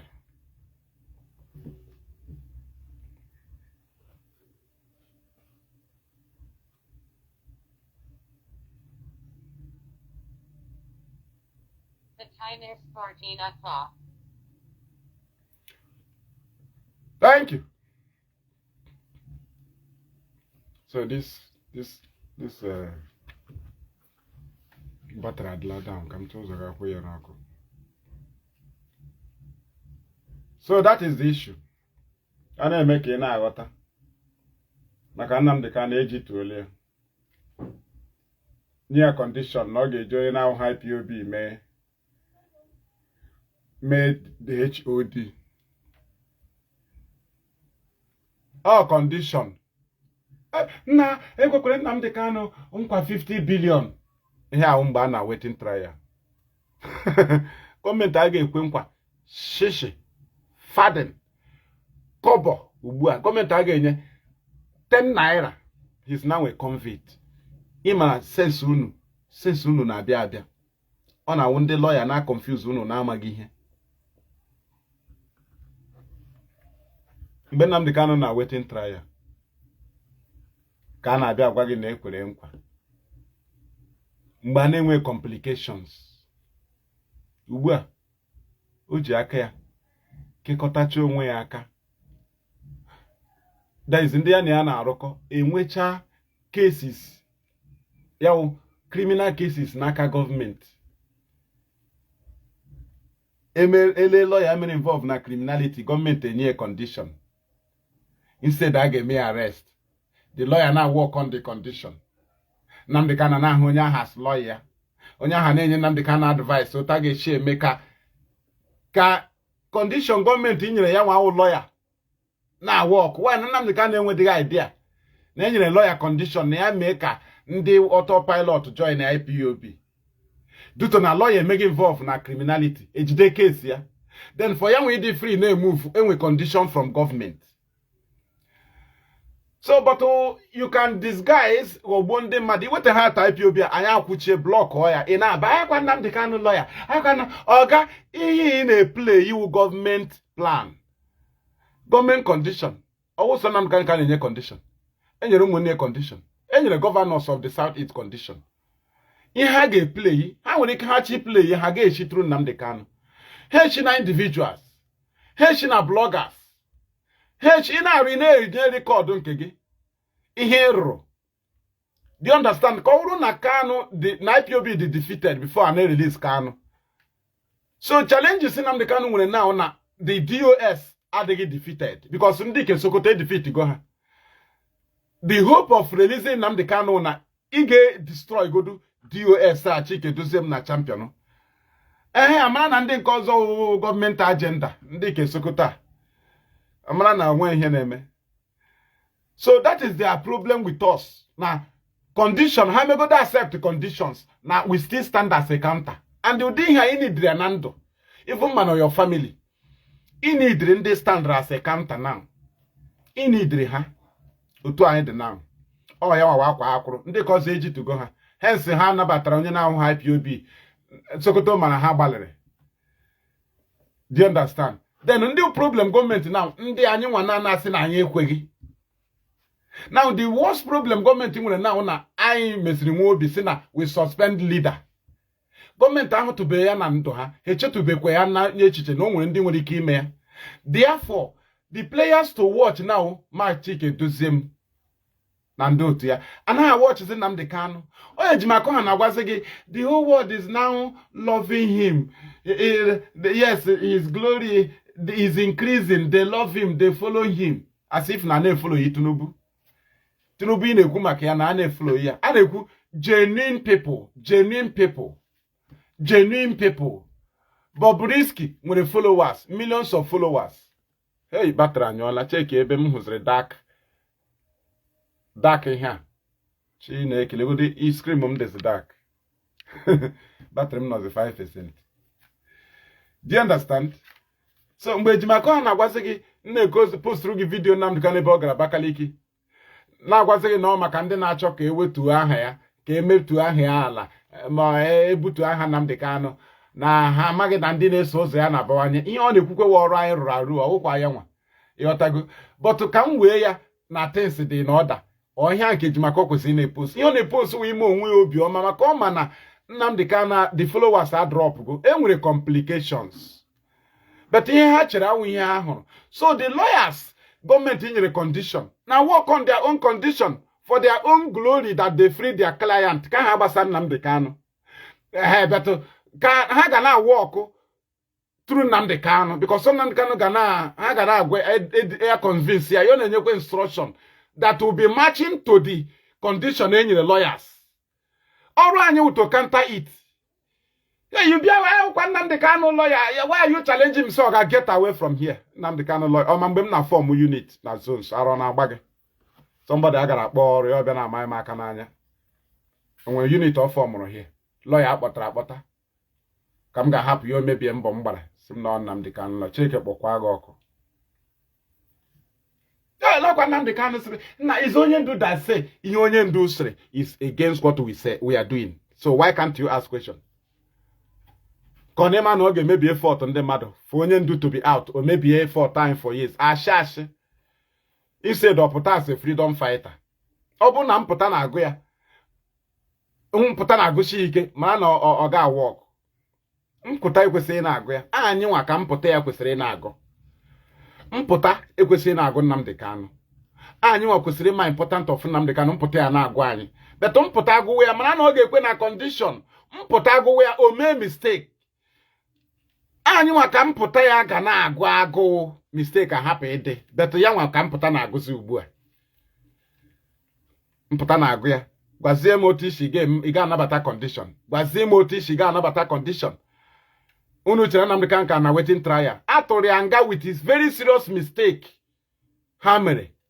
Irreversible mistakes. To the extent he become a federal government subject. Only Tinubu can decide for his release. Gary the constitution. Go to see lawyer go see constitution. Application for this appeal ha filed is to the table of federal government. Appeal, you appeal to Tinubu. Appeal to appeal court. You appeal to Tinubu. Here case Tinubu, case federal government. And with categories of federal cases.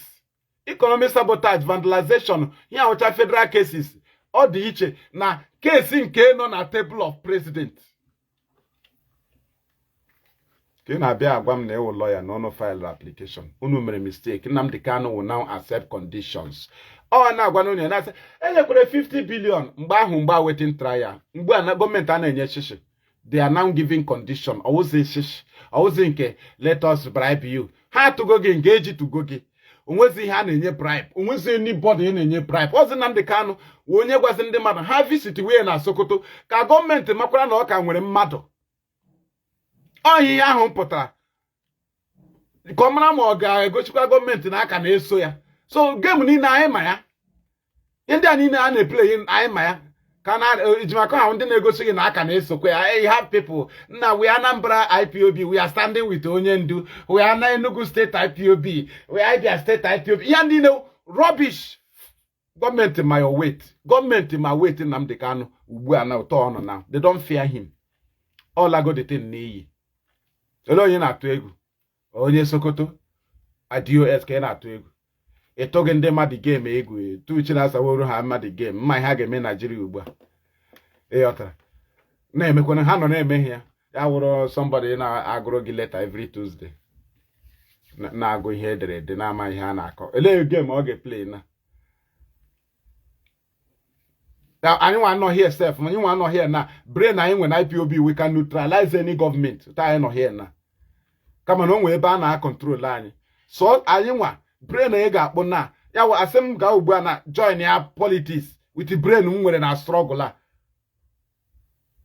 Ya wụ onye ọbụla m so na ọchịchị mere campaign ma ọ mmeri okwu ga-esi m na ọ ga-enweta grant ashasị.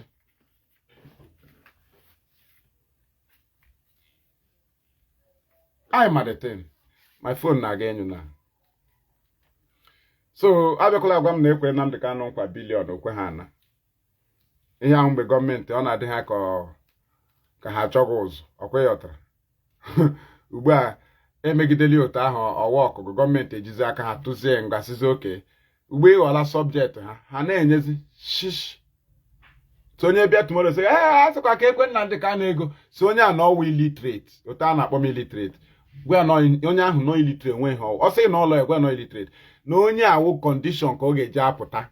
Onwe na-enye 1 naira. Onwe na-ekwe nkwa oil any 10. Onwe nkwe nwere ike ikwe Nnamdi Kanu na atụgo ye nga ogo federal government subject. Ọwụzi na waiting trial mate. Ọwụzi ATM. Mgbe a na-asị ka anyị setụlọ gị ka okwu agawa anyị ama ihe anyị achọghị ihe ọ ga-apụta ka esetụlọ ka ịgawa. Mgbe ahụ agaala ugbu a anyị atụọla gị nga anyị chọziri ka e destroy ya IPOB before ịpụta. Anyị achọghị and achọ ka e nwee redio Biafra ịpụta. So ya mere ha na-ekwu okwu redio Biafra password ya adịghị ka ọ ka ha rụọ ọnụwa redio Biafra mba ha weta ugbu a ha dameji gwa gị na nke nọzọ Biafra redio. It is a condition. It is a condition. Government man before you build another radio, no years. So Radio Biafra must be destroyed. But if we say give us password, is a lie. It's a lie. When you condition bribu. Anakweba, oya America iji stand there as a counter. Uno bacha nkata ahụ bịa anya kanta ya melation a na-abịa nkata condition ni na gọọmenti nyere unu enye ọdụ unu ya anya kụsa ya achi hapụ na m ka ha hapụ ya as a freedom fighter happy under condition to destroy IPOB anya destroy ya ma unu niile complete. It is our way forth. Therefore we guide IPOB first. No eventuality will override our collective interest, which is Biafra. Eventuality to arrest on the way. Murder, death of our members, disappearance of eventualities. Or you again may overshadow the main struggle. It's nonsense. We can't. And that is where I bring it to an end. From me, from here, it is good afternoon. Phone achogenyu. None of 5% is short. Thank you.